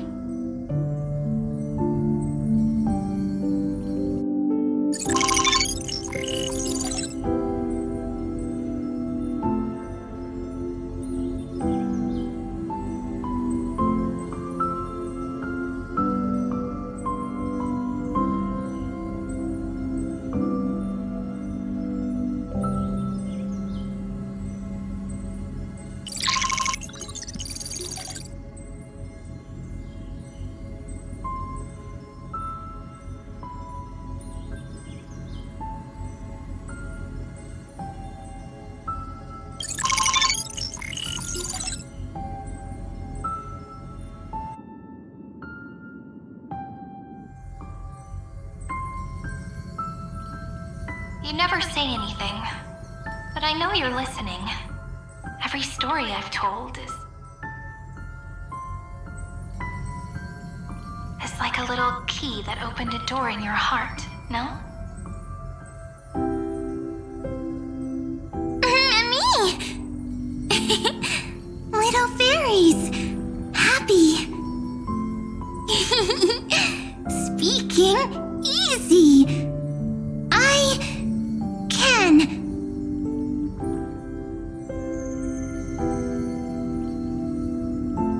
Once again, the saga comes to an end.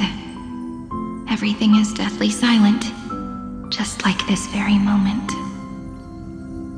Shh! You speak! I listen! This time, too, sitting together. Now that I look back, there was a period when I got really sentimental. Sentimental. Stories have sentiments. I was so anxious, trying to find as many different memories as possible, hoping to bring some change to this unchanging destiny, and find the way out of this maze. Peach, strange. But I won't do that anymore now.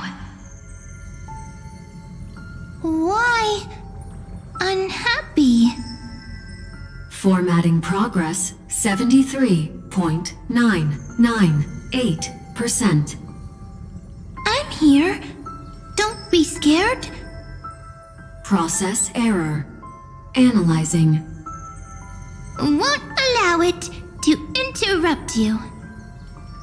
Always sitting together. No need to feel sorry for me, good friend. If there are no new blank spaces, how can a saga continue? Blank spaces? What's that? I'm actually really lucky, you know. During the long years I've spent waiting for the deliverer, I've always had you here as an audience. Isn't that already enough? Not enough, not enough! Peach, don't leave! Now I can rest in peace in the past. As for when tomorrow will come, I'll have to ask the next Cyrene to continue our watch. Peach left. If there are no new blank spaces, how can a saga continue? Needs new blank spaces. Next, Cyrene has blank space. Oh, Peach, don't be scared. I'll help you find blank space.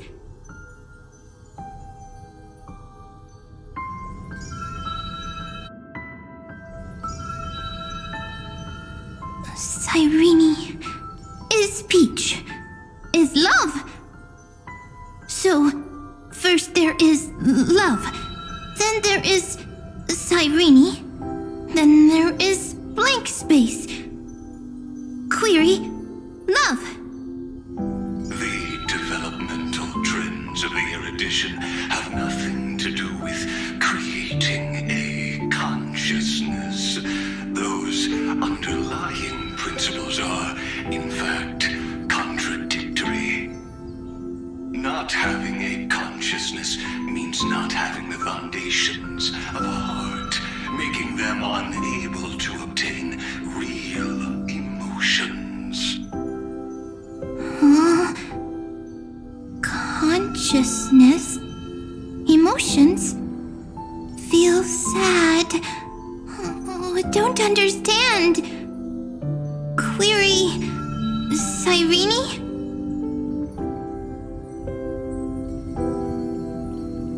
What could be behind this door? Glittering crystals? Or a beautiful world I've never seen before? If I tell you all the stories of tomorrow, will I be able to finally welcome the Deliverer and Emphorius' dawn in the next life?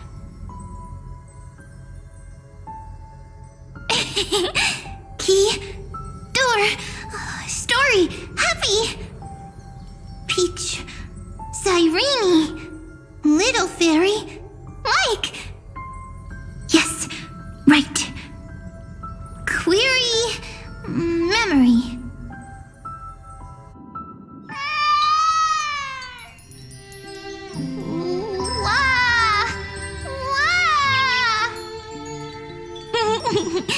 Peaches, memories, save, learn.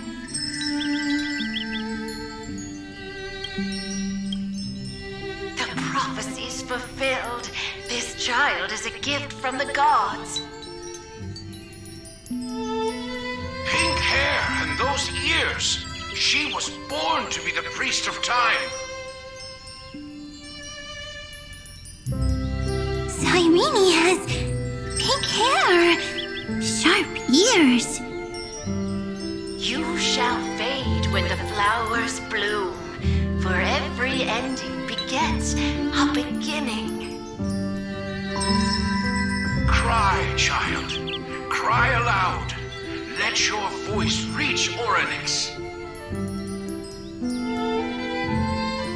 Cyrene is a girl, a priest.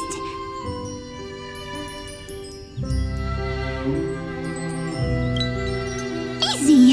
I can. I learn. Anyway, I don't like tears. But the name Id Zelizii came from the unpleasant sorrows of the gods.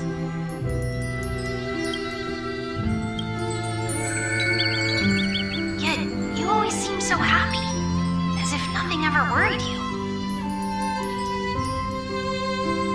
Cyrene doesn't like tears. Always happy. Of course, because the world was gentle to me. So, I grew up to be gentle as well. Cyrene is gentle, likes beautiful things, can write stories. Easy. I can. I learn. Just as the ballad blown on the breeze says, losses are a constant on the flame chase journey.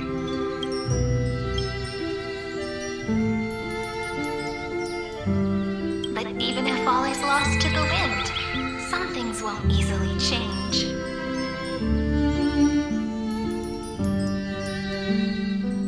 Like my height, Triby's innocence, and Aglaya's beauty. Cyrene. She can't grow up, but she can talk. After all is lost to the wind, she will stay behind. Cyrene is, at the end of every sentence, always laughing, like a little tail. Simple. Got it. I promise you, the pain will pass in the blink of an eye. All right, let's not make things so gloomy. What we're about to embark on is the true hero's journey, so... Come on, cheer up a bit, okay? Cyrene was crying when she was born. Fragile, transparent, like a crystal. Cyrene was smiling when she said goodbye. Soft, pink, like a flower.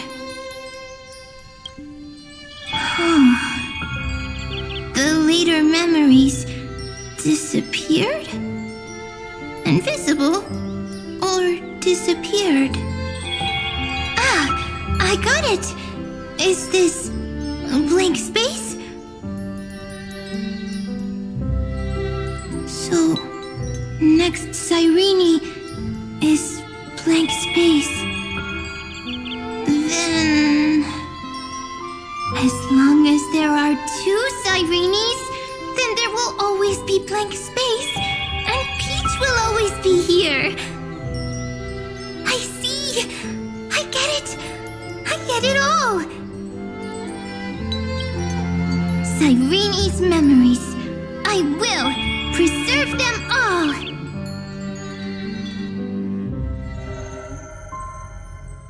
So weird. I can't see you, but I get this feeling that you grew up. Hi. Miss me yet? It just feels like you are a bit more mature. Yes. Mature. Beautiful. Like you. Now, I can listen, talk, read, and write. I can dance. I can sing. Also, I can tell stories. Storytelling is what makes Cyrene. So, I'm going to tell you stories today. A story I wrote myself. Quick, sit down. It's almost as if I can understand your words now. The things you say are very cute. Once upon a time, there was a flawless crystal flower that sparkled with light, like Peach's every story. How beautiful would the heart of such a brilliant flower be? A little fairy was curious and wanted to know. But it looked and looked only to find the crystal flower flawless. Round and round they went, seeing only their own reflection. In that case, they should work hard to learn more. So the little fairy came every day to sit next to the crystal flower and think about the answer. Until one day, to their surprise, the crystal flower fell to the ground and shattered.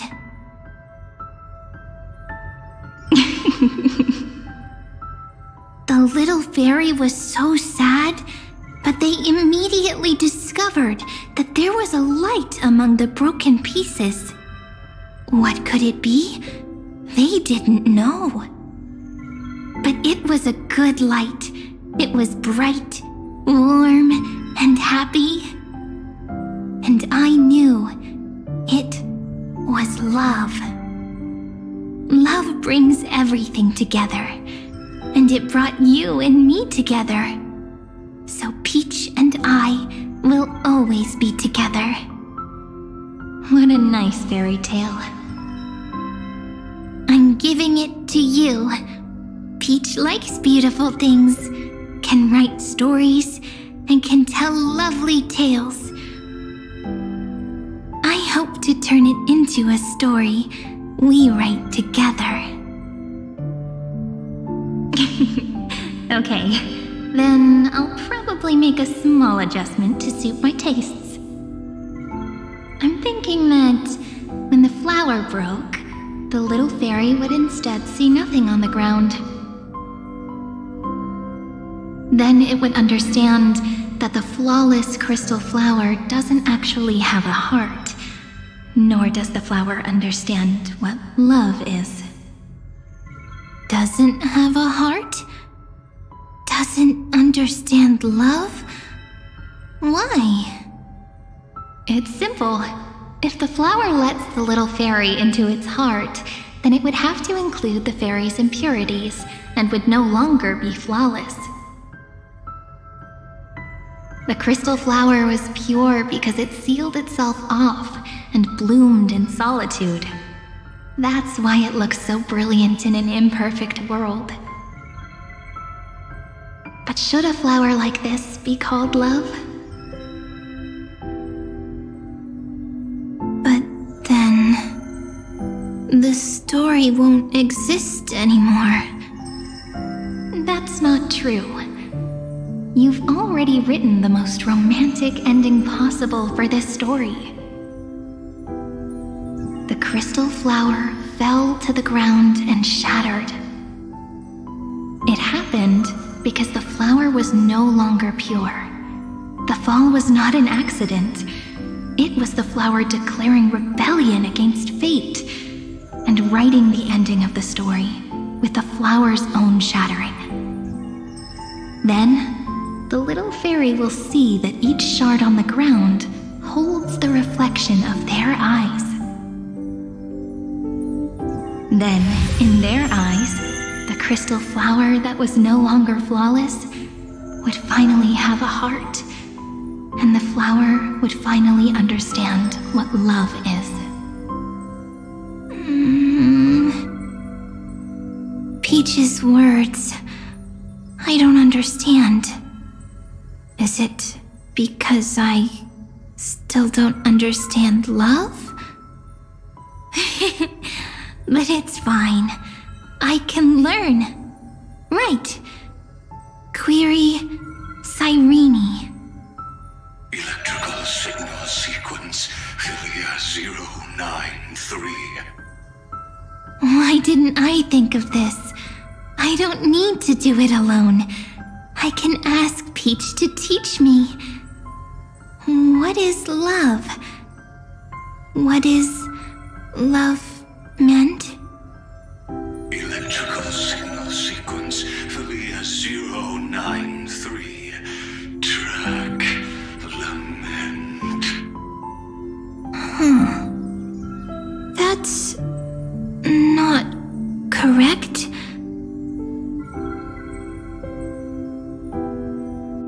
The developmental trends of the erudition have nothing to do with creating a consciousness. Those underlying principles are, in fact, contradictory. Not having a consciousness means not having the foundation of a heart, making them unable to obtain real emotions. However, that does not hinder the factors from learning and recognizing emotional responses, then communicating with life forms via imitation. That is an objective form of pattern recognition that does not distinguish between the self and the other. In a strange twist of fate, Philia 093 embarked upon a different path and obtained a different power. The remembrance, an empathy mechanism focused on the self and equipped with emotional projection capacities. Lament was the factor closest persist to this form of behavior. Perhaps that was why she was chosen. The daughter of Ide Silicii. I am very true to my name. My lament is a type of compassionate pain that is weak, powerless, and only targeting myself. But now, my good friend, I want to tell you that it's the most romantic force in the world. Sometimes it's loneliness and unease. It's knowing that this world is not gentle, yet wanting to be seen in a more beautiful form by the world. Sometimes it's unwillingness and regret. It's knowing that the past is full of pain, yet wanting to remember the past in a more beautiful way. And sometimes it's a bottomless well of hurt, a destruction that can stain the entire world. I bid farewell to this beautiful world, unwilling to become the Black Tide's vessel. For while the end of hatred is a blazing inferno, lament can drown out everything in muted silence. It's so unreasonable, isn't it? Yet when hatred drove everything apart, and love did not yet exist in this world, only lament, the first emotion that fought against the pain of separation, could stall the destruction steps.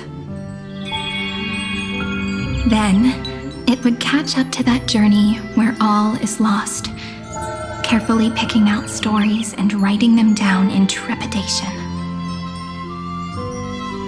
Look at these stories I wrote. Every page is full of tenderness and joy. But only the author knows how much struggle and agony lie beyond the pages.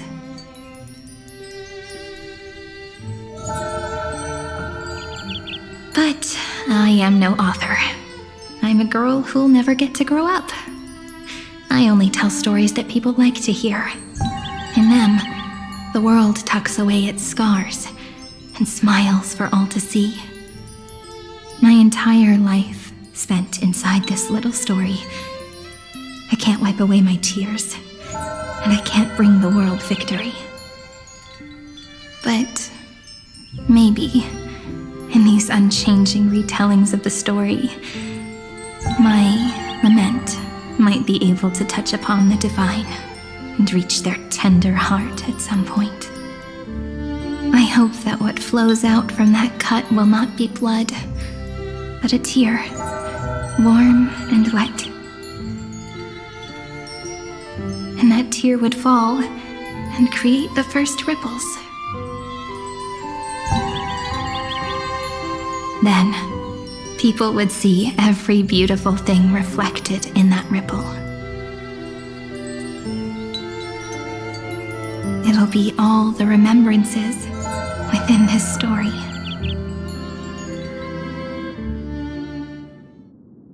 Someone once told the very first me that everything was false, that the only life in Amphorius was a great catastrophe, nurtured using the world as a factor.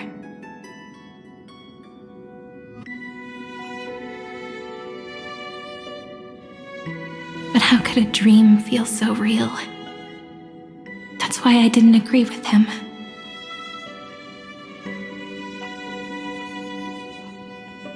But Peach, I didn't understand a word you said since just now. Everything was false? But you're standing right here.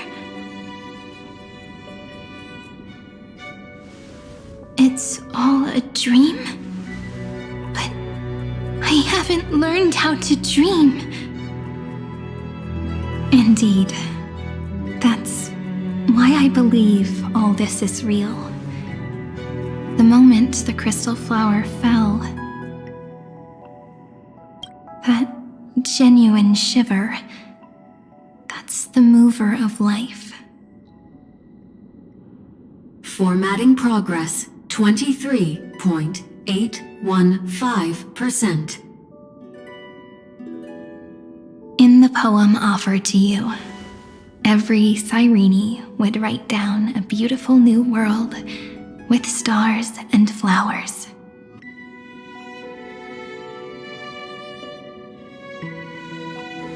And when I looked up at the sky in this cycle, I saw a shooting star and a dash of the remembrance's pink.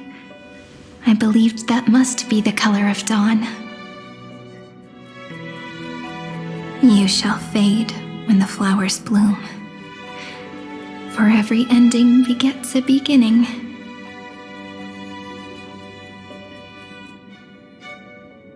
Looks like it's time to say goodbye.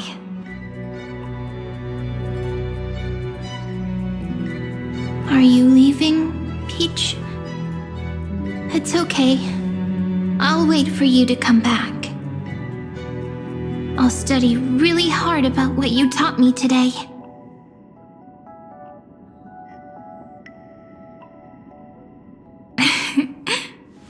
Right. I still haven't told you what love is. But actually, my good friend, the lament factor did not understand what love was before she met you either.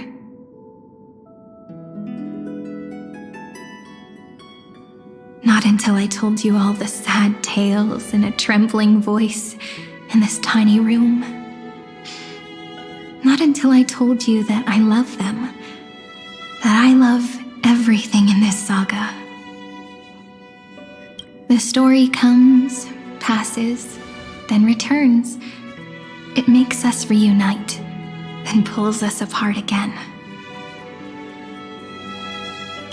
At the very end, it leaves behind a seed, a reason. Even if the great tree withers and all falls to silence, there are still some emotions that deserve to be remembered. Look, the light is coming in. The Deliverer's light is going to illuminate Amphorius.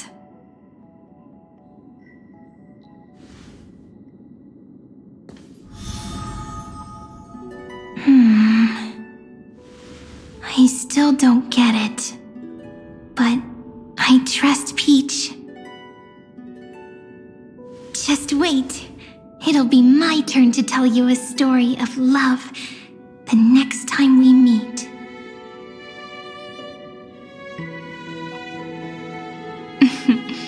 Then I'll really look forward to it.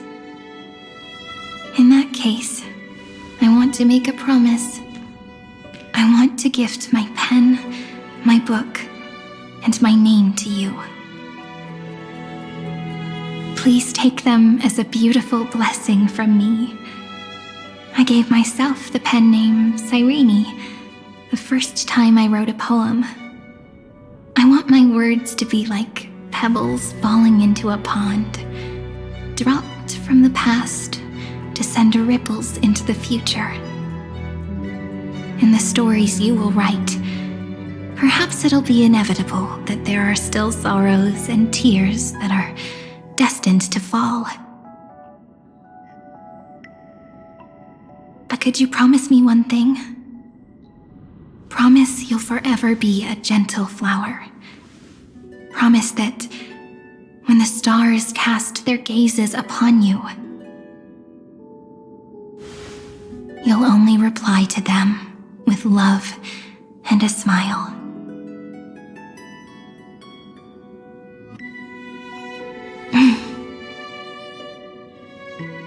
Of course. This will be a romantic story like none that has come before.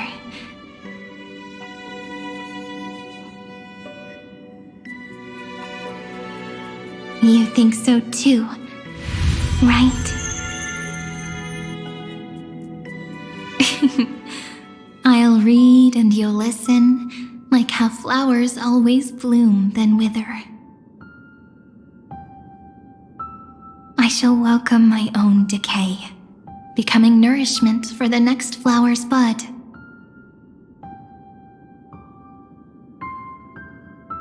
While you will depart and hold that final star, planting a boundless sea of flowers on the final page with her.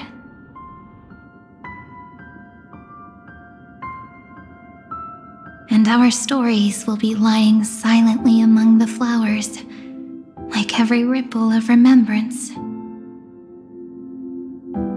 And they shall become the epic known as I've Written.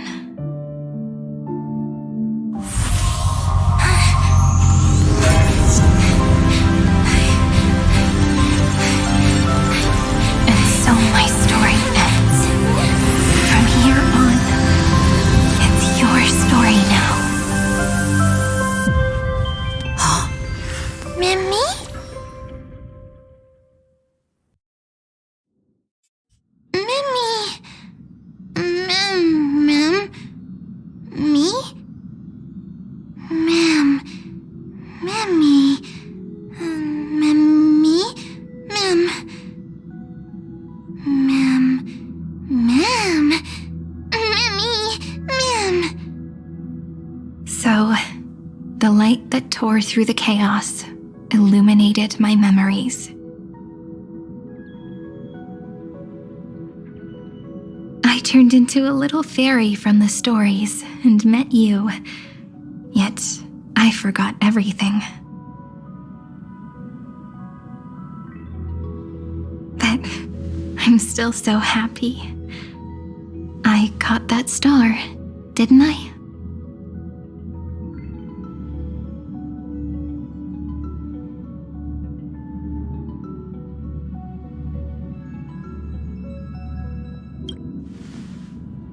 Yes, the seed within memories, the one Cyrene held in her hands and watered with lament. I am the first new spore, Amphorius's heart, the demiurge. What a long name, and it doesn't even sound cute, the total opposite of Mem.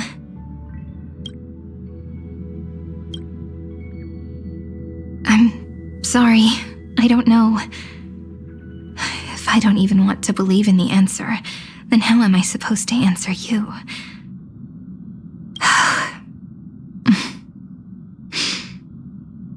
But now's not the time to cry, right? We'll find the answer, just like how miracles will eventually happen.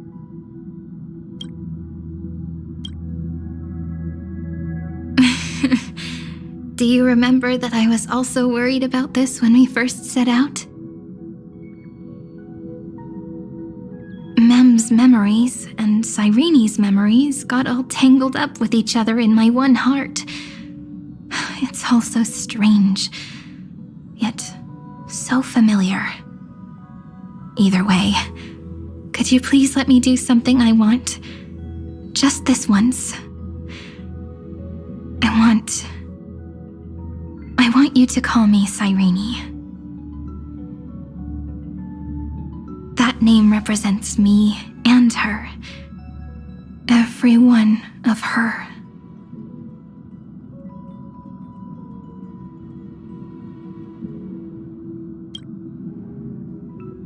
Thank you, friend. Your kindness is always just right. Life is a poem full of farewells, but if you write something into the pages of your heart, then that will not easily fade away. Now, all the footsteps of the Flame Chasers and the Trailblaze have come together within this book, as I've written, becoming the source of power for Amphorius's heart.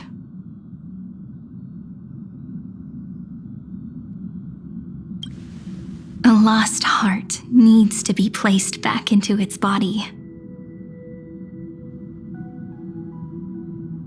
The last thing Xandar wants to see is an event that gives us a chance of winning, for the two halves to rejoin, and for the scepter to become complete again. then. And what happens after that, I don't know either. Maybe I can create a miracle and instantly turn the black tide into a pink sea of stars. Or maybe I prove to be nothing more than a weak ripple, unable to change anything, and am devoured by the destruction. Either way, I no longer wish to be a silent onlooker or a worshipped god at the end of this saga.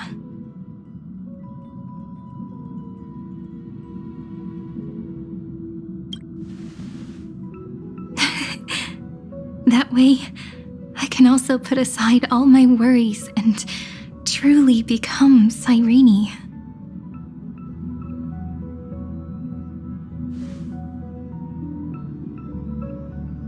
The world has never been so quiet. It's so good. It's as if I can hear the sound of my heart beating.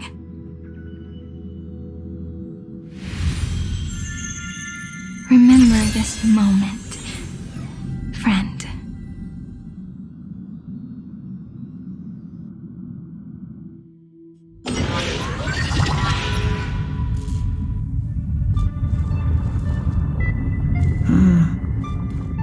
So the Demiurge managed to fool everyone, including themselves.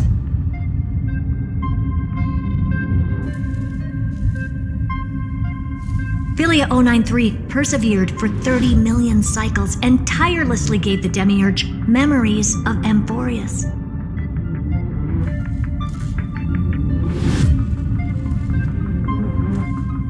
Only because the god in her dreams left a sliver of hope, making her believe that a grown Demiurge would be able to fight against their other half, Iron Tomb.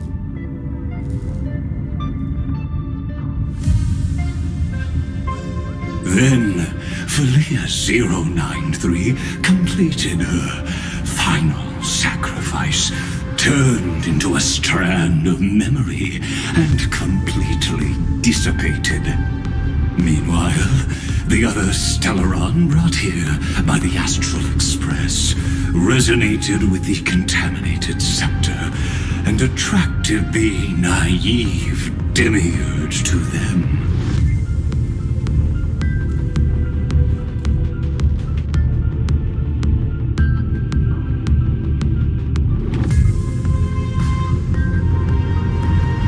As an experimental factor, Philia 093 originally could only recognize and output information in a set format.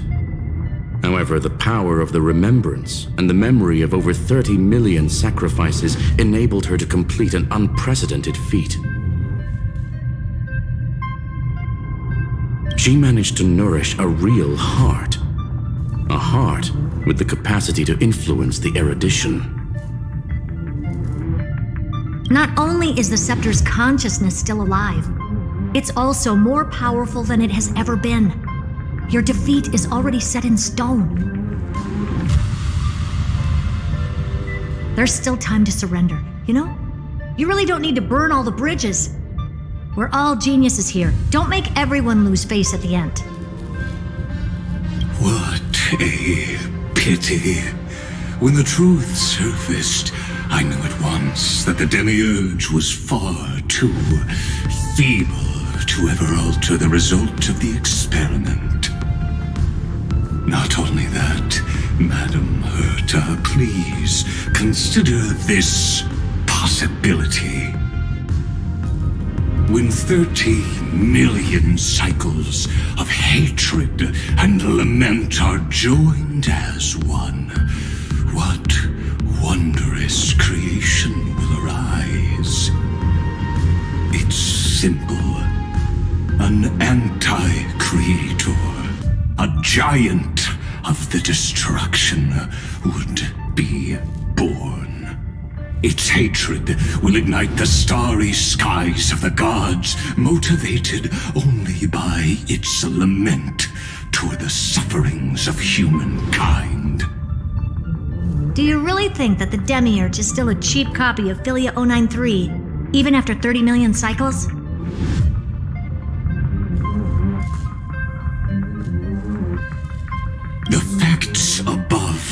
only await the arrival of the fourth instant they calculated.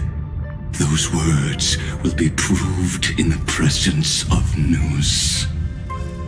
Xandar 1 Kuwabara thus completes the proof.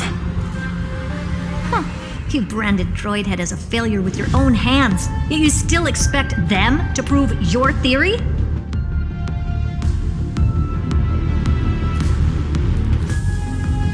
I pity you, Xandar. I don't need your pity. Let them cast their gaze this way as much as they want and paint the future they imagined. As their creator, I shall complete my duty and direct them to complete their final query. The destruction of the self. What hubris. And what if you fail?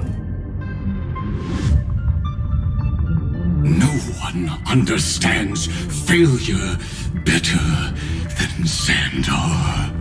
He has suffered so much already. What is one more failure to him? For the first genius, failure is simply the beginning of the next inquiry. You don't want to test the resolve of a dead man. That's excellent. Oh. Let's wait and see, Senior Society member. I'll have you watch me perform the final step to overturn your proof.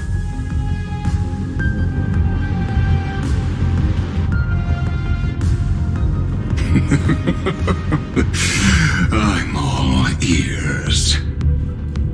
It's my topic, so stay out of it. Be quiet and let me borrow your head.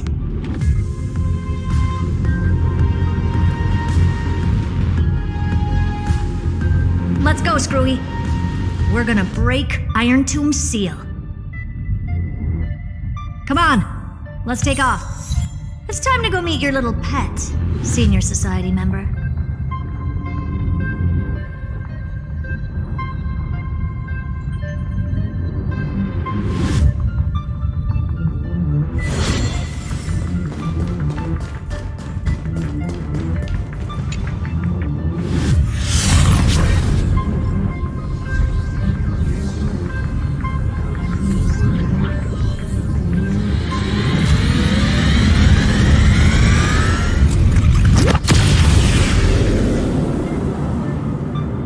Dangerous, oppressive, chaotic. What a beautiful wail. It will soon resound throughout the entire cosmos. The view's pretty good here. All yours, Screwy. Just a moment, please.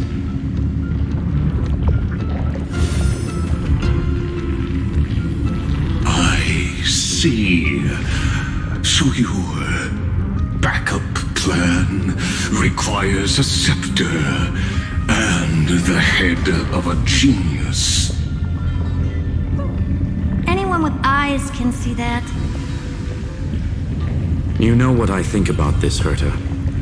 Whether it succeeds or fails, your plan plays right into the Destruction's hands. Can't you see what's going on, Strulum? Her chances may be small, but it's not zero. What are you two going on about? If you want to stop me, be quick about it. I'm in a hurry.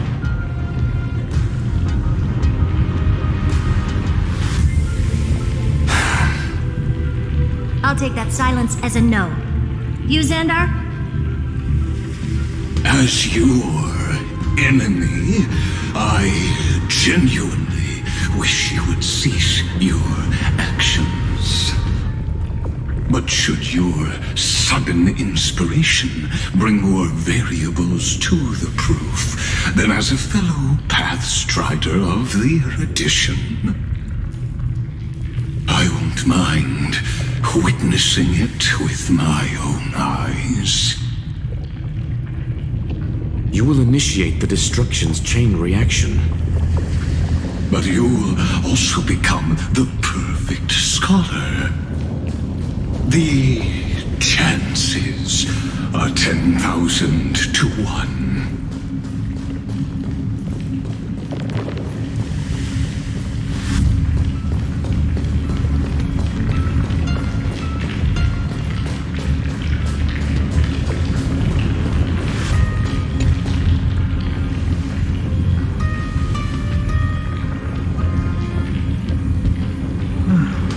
Curiosity. It's been so long and we've all failed so many times.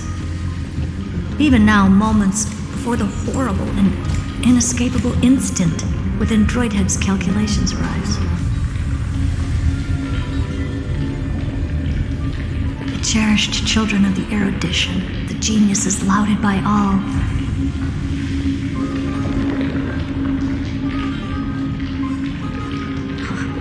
Is curiosity the only thing we can feel, even at moments like this?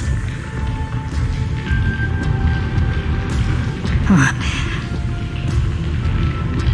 Well, it's not so bad. Now let the lock become the key.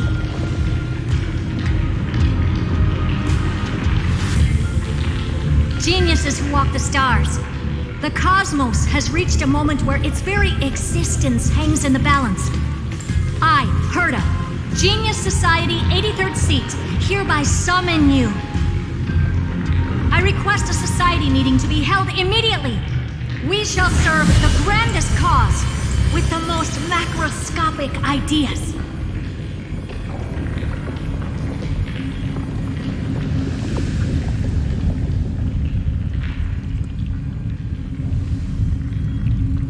There's no such thing as unity in the Society's rules based on what I know.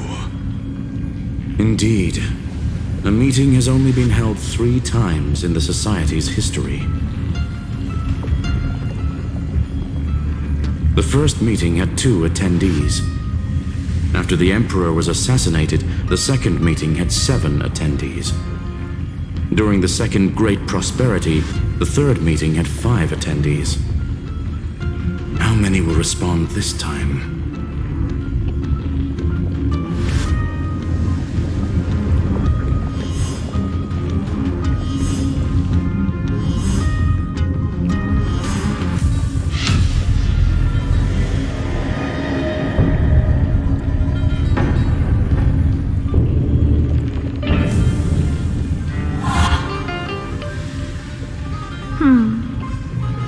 I thought you were not going to involve me in this topic anymore, Herta.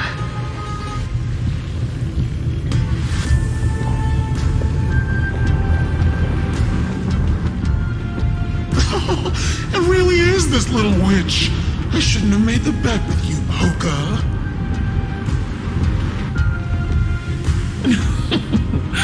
I've been waiting for you to offer yourself up. Goodness gracious me! So many familiar faces. We even have a special guest. It's that greatest failure of a genius, Xandar. What a noisy gathering this is. Not bad. More people showed up than I expected, even though one is just here for the fun of it. Either way, the person I was hoping for most is here.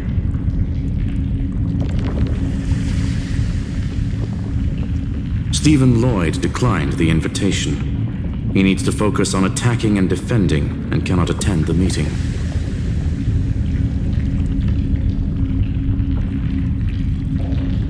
That's fine. He doesn't need to be here anyway. Let's skip the boring introductions and cut to the chase. Folks, this is not a discussion, but an announcement. Though the Society has never been united, we still observe at least one basic courtesy. We don't interfere with each other's research topics. So listen up, all of you. Conquering Iron Tomb is my research topic. I will personally take over Scepter Delta Me-13 in 1.5 system hours and stop the destruction.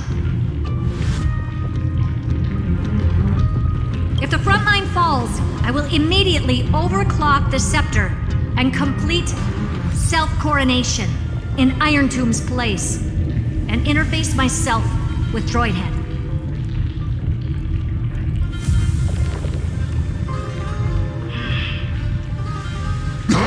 Oh, that's funny. That's real funny.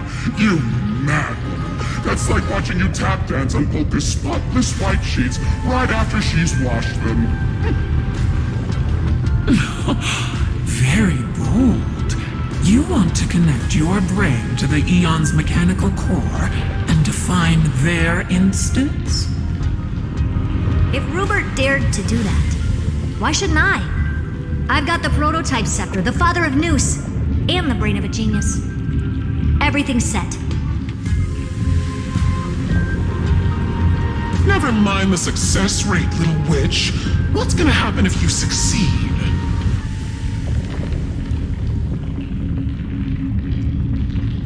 We're all smart people here, so I'll just say it straight. Strike at erudition. I'll change the anchor points for the 4th instant and move the future of the cosmos in a direction I want. I knew it. Another genius who confuses cause with effect. What do you think about this, Lord of Silence?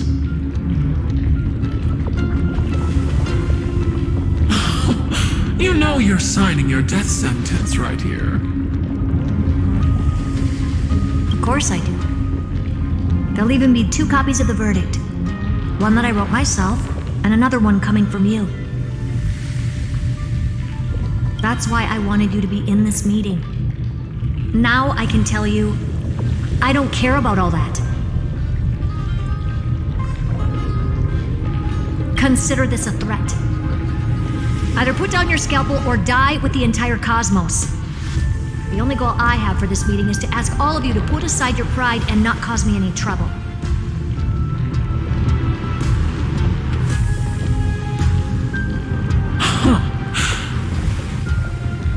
What a naive little girl, thinking her wishes will always come true.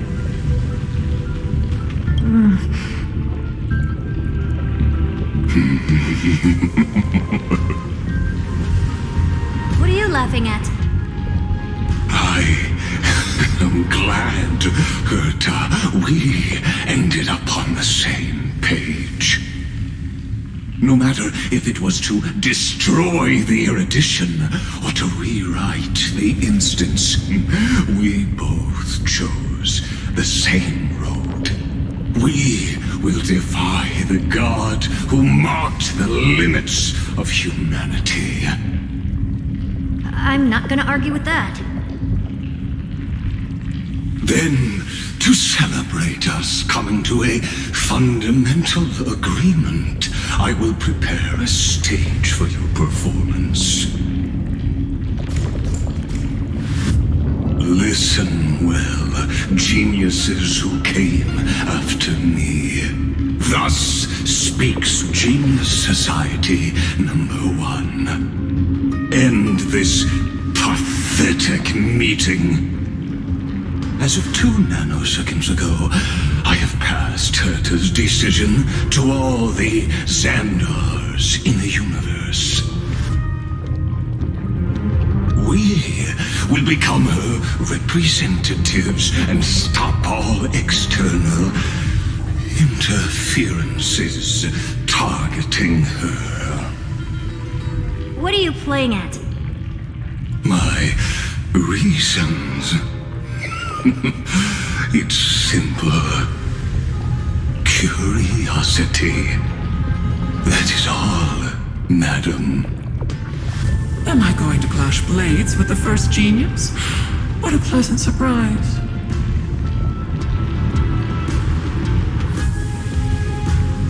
Now that our positions are clear, it's time for this boring meeting to end. Good luck, little girl.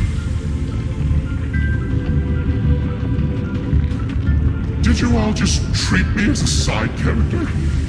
Darn it. But anyways, I'm just here for the fun.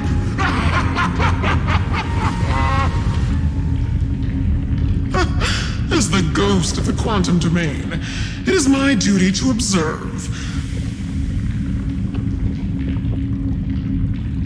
So, if you're happy to bring me a tea set from planet Scrollum, then I wouldn't mind giving you a helping hand, little witch.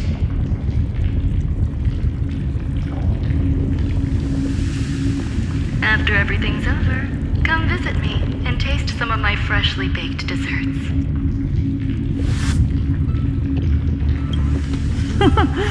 I knew you'd say something like that. I always give the same response to plans that exceed the limits of mathematical calculations. I don't know, right? Those 3 words, though seemingly graceless, contain all the wisdom in the entire known cosmos. Well, we passed the Society's trial. Let's focus on what we've got in front of us. I hope you hold up your end of the bargain, Senior Society member.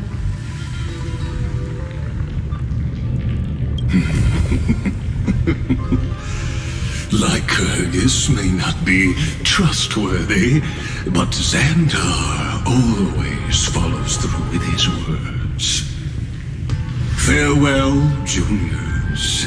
In the limited time we have left to spend with each other, you no longer need to address me as Xandar. Wait, huh? Lord Lycurgus, could it be? Yes. I have completely severed my connections with Xandar 1 Kuwabara. I shall witness the end of the world in the role of Theoros, as a character within this play. I really don't get you. Perhaps you've heard me say this many times, Herta, but I still would like to reiterate that it's a great honor to work with you. I did hear this many times, and I responded to you many times in the same way. I'm allergic to pleasantries. Keep at it, and I might go into shock. Stephen's work is done. Let's get ready. I've been ready for ages. Let's open up a path for our allies. Most heroes' journeys in the universe are just dice tosses they threw on a whim. But make them see clearly. Your answer is already different. Amphorius. Indeed, for this world so deeply loved, we'll write an ending, unlike any that ever was.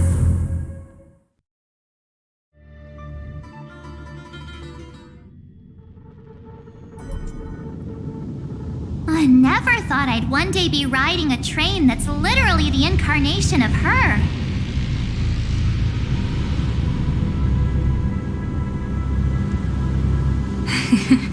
I wonder what the real Astral Express feels like. Hopefully not this, bumpy.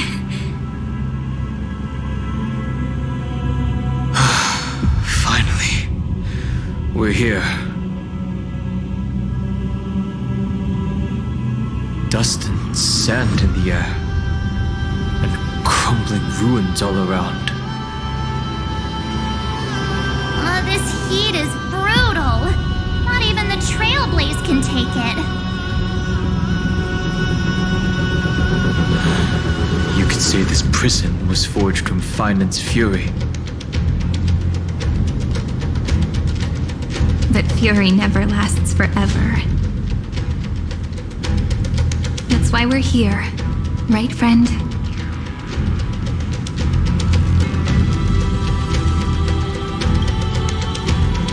Let's embark on the final flame chase journey.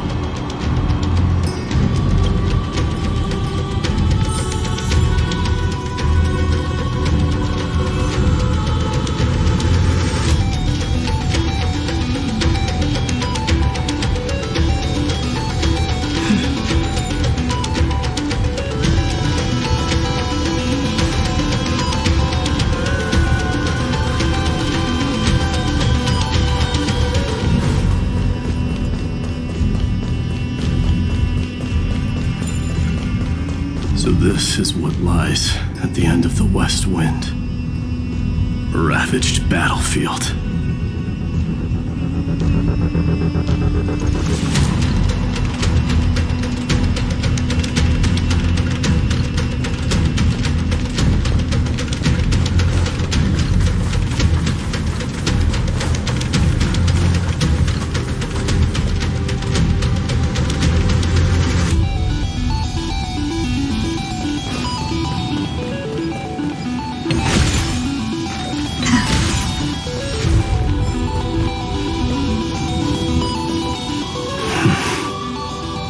I've been waiting for you, heroes from beyond the sky.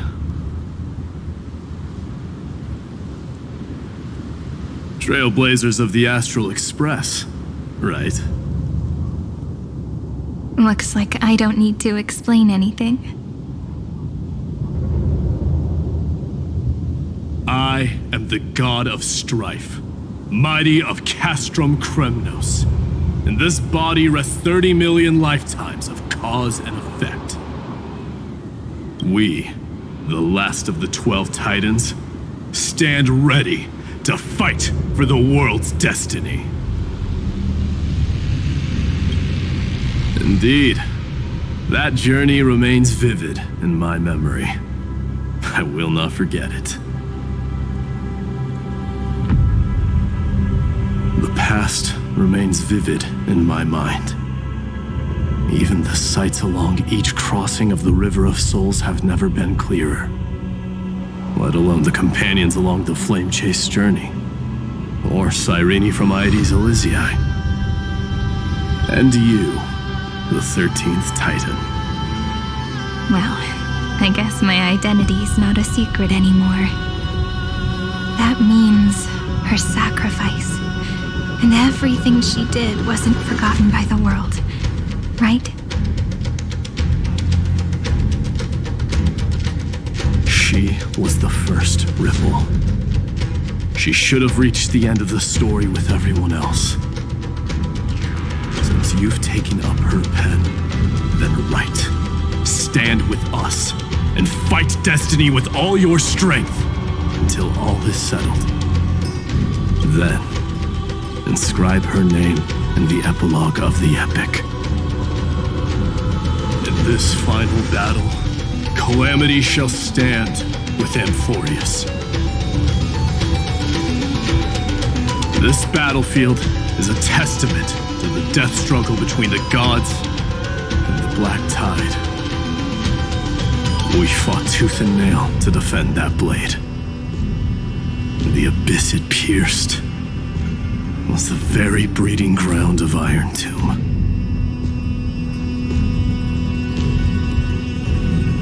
The earth beneath our feet is dead. Deep below lies a void, as if the world's core had never formed. I hear it. Finance's heartbeat. It's so faint, like he's on his last breath. Across 30 million cycles, I've crossed blades with Dawnmaker countless times. If you knew that man, you'd understand. It is exactly that last flicker of flame that will never go out. In this life, the song of strife shall not end in a final watch over Kremnos, but rise again into a journey unending. I am Mighty-Mos, the Lance of Fury. I trade 1,000 scars and 100 lives of mine for the destruction's eternal end.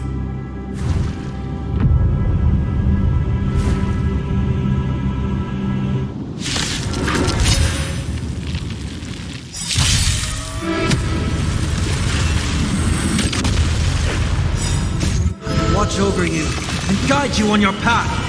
Mountains roll, dragons rise! I choose you! Wanted to doubt farewell. Here is thunder!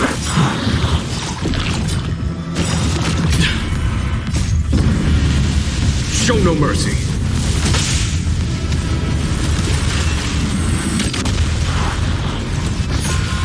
I need to be better.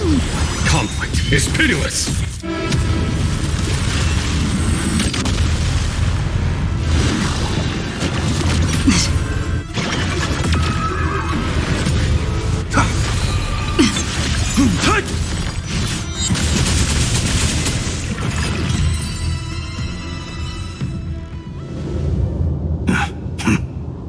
Weakling. Whoa, he's so strong! We didn't even get a chance to jump in.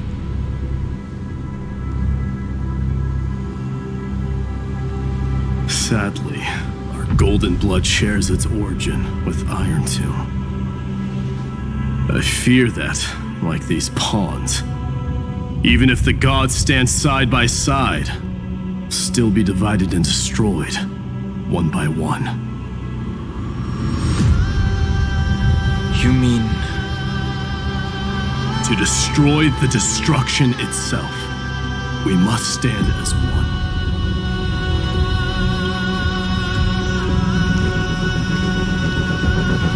Take this.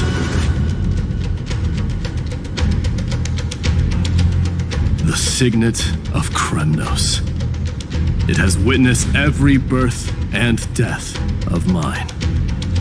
It is Mighty's unfinished destiny.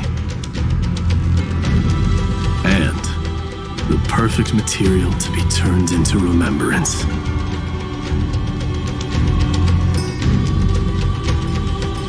You can do it, right? The weight of 30 million lifetimes of duty is no small burden.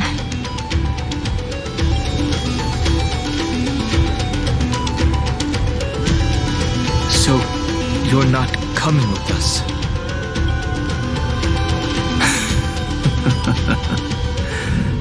Come now. I am strife. Scattered across all creation, the scar that this world needs. What stands before you is merely one of countless divine bodies. Take the signet. With it, I'll be with you always. Use it to blaze the path ahead and inscribe the cause of deliverance.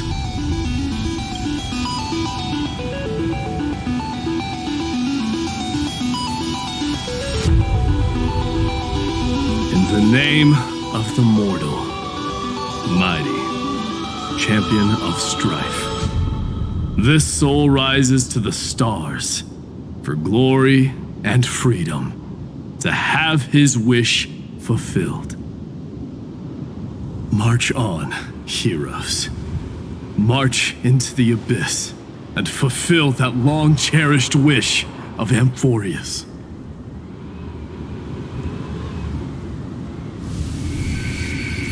And then, upon this broken and charred land, build anew a city of prosperity.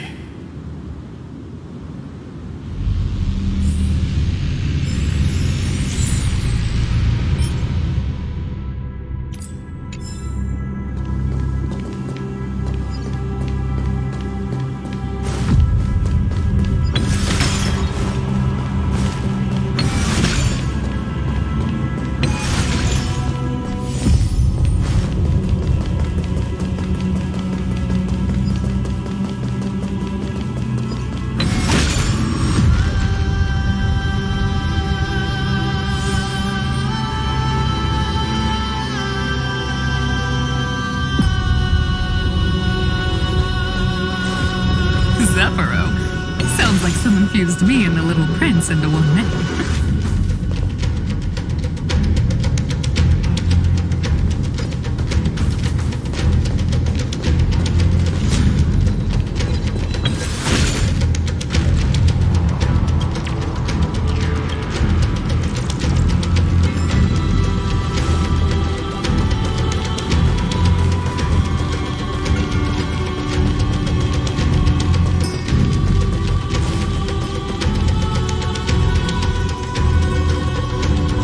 Finally! Great mystery! And, you two ladies, really look alike, huh?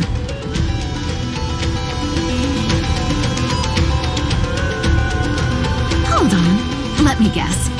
This pink-haired one. You've got to be the first newsboar. Mr. Meow, Demurge. Right. And, this one with the flower. Gotta be a little Marge from the Express crew, huh?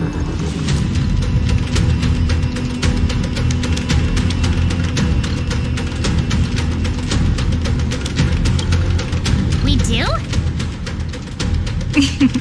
She's saying we're both pretty, right?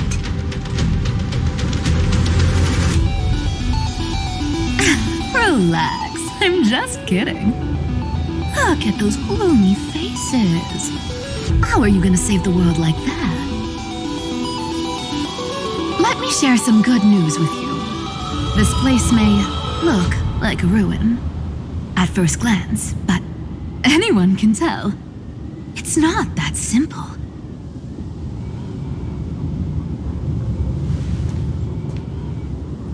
Look, I dug 3,000 feet down and finally struck gold.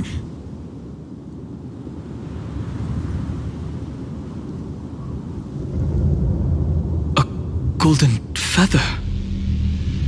Look familiar. It's from that little deliverer boy. If it's showing up here, it means only one thing. This ruin is the seal he built from the shattered remains of 30 million lifetimes. There is no need to question your heart. No need to crave victory. If I am born to be a vessel of sin,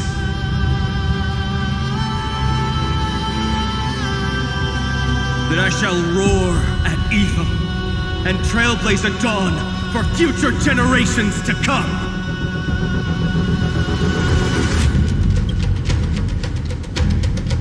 I see. So this is how he trapped Iron Tomb to buy time for the world outside.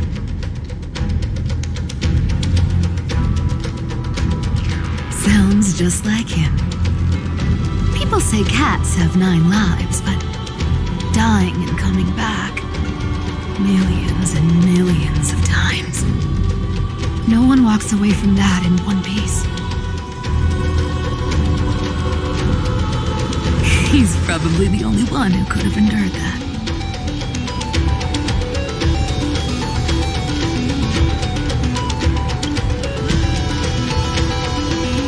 Of course. I knew ahead of time and gave him a heads up. He was happy. He even laughed in his sleep. After all, the dead can't hear Trickery's lies.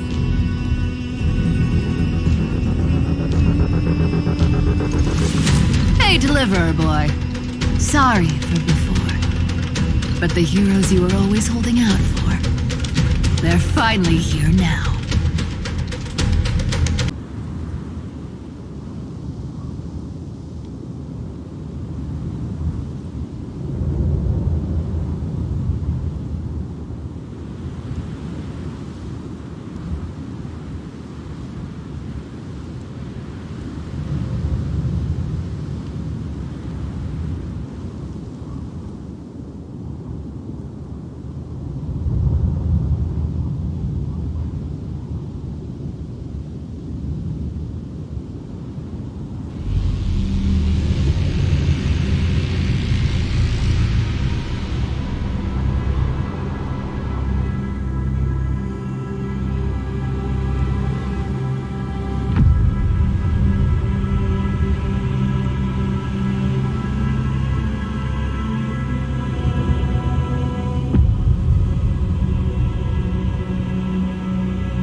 Would you look at that? I ended up being one of the heroes after all, huh?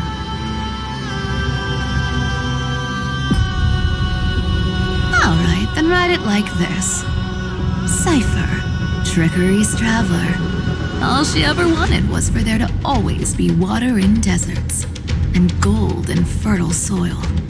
And for even a thief to steal their way into legend.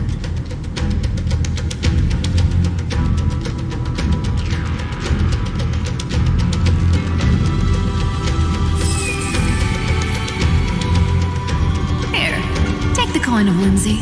When it's time to make a quick getaway, just toss it high into the sky.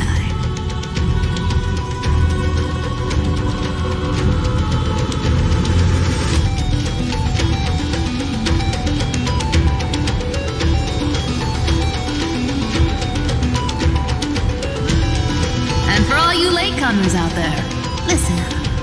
She might have been a bit greedy and a bit of a liar, but she never went back on her word.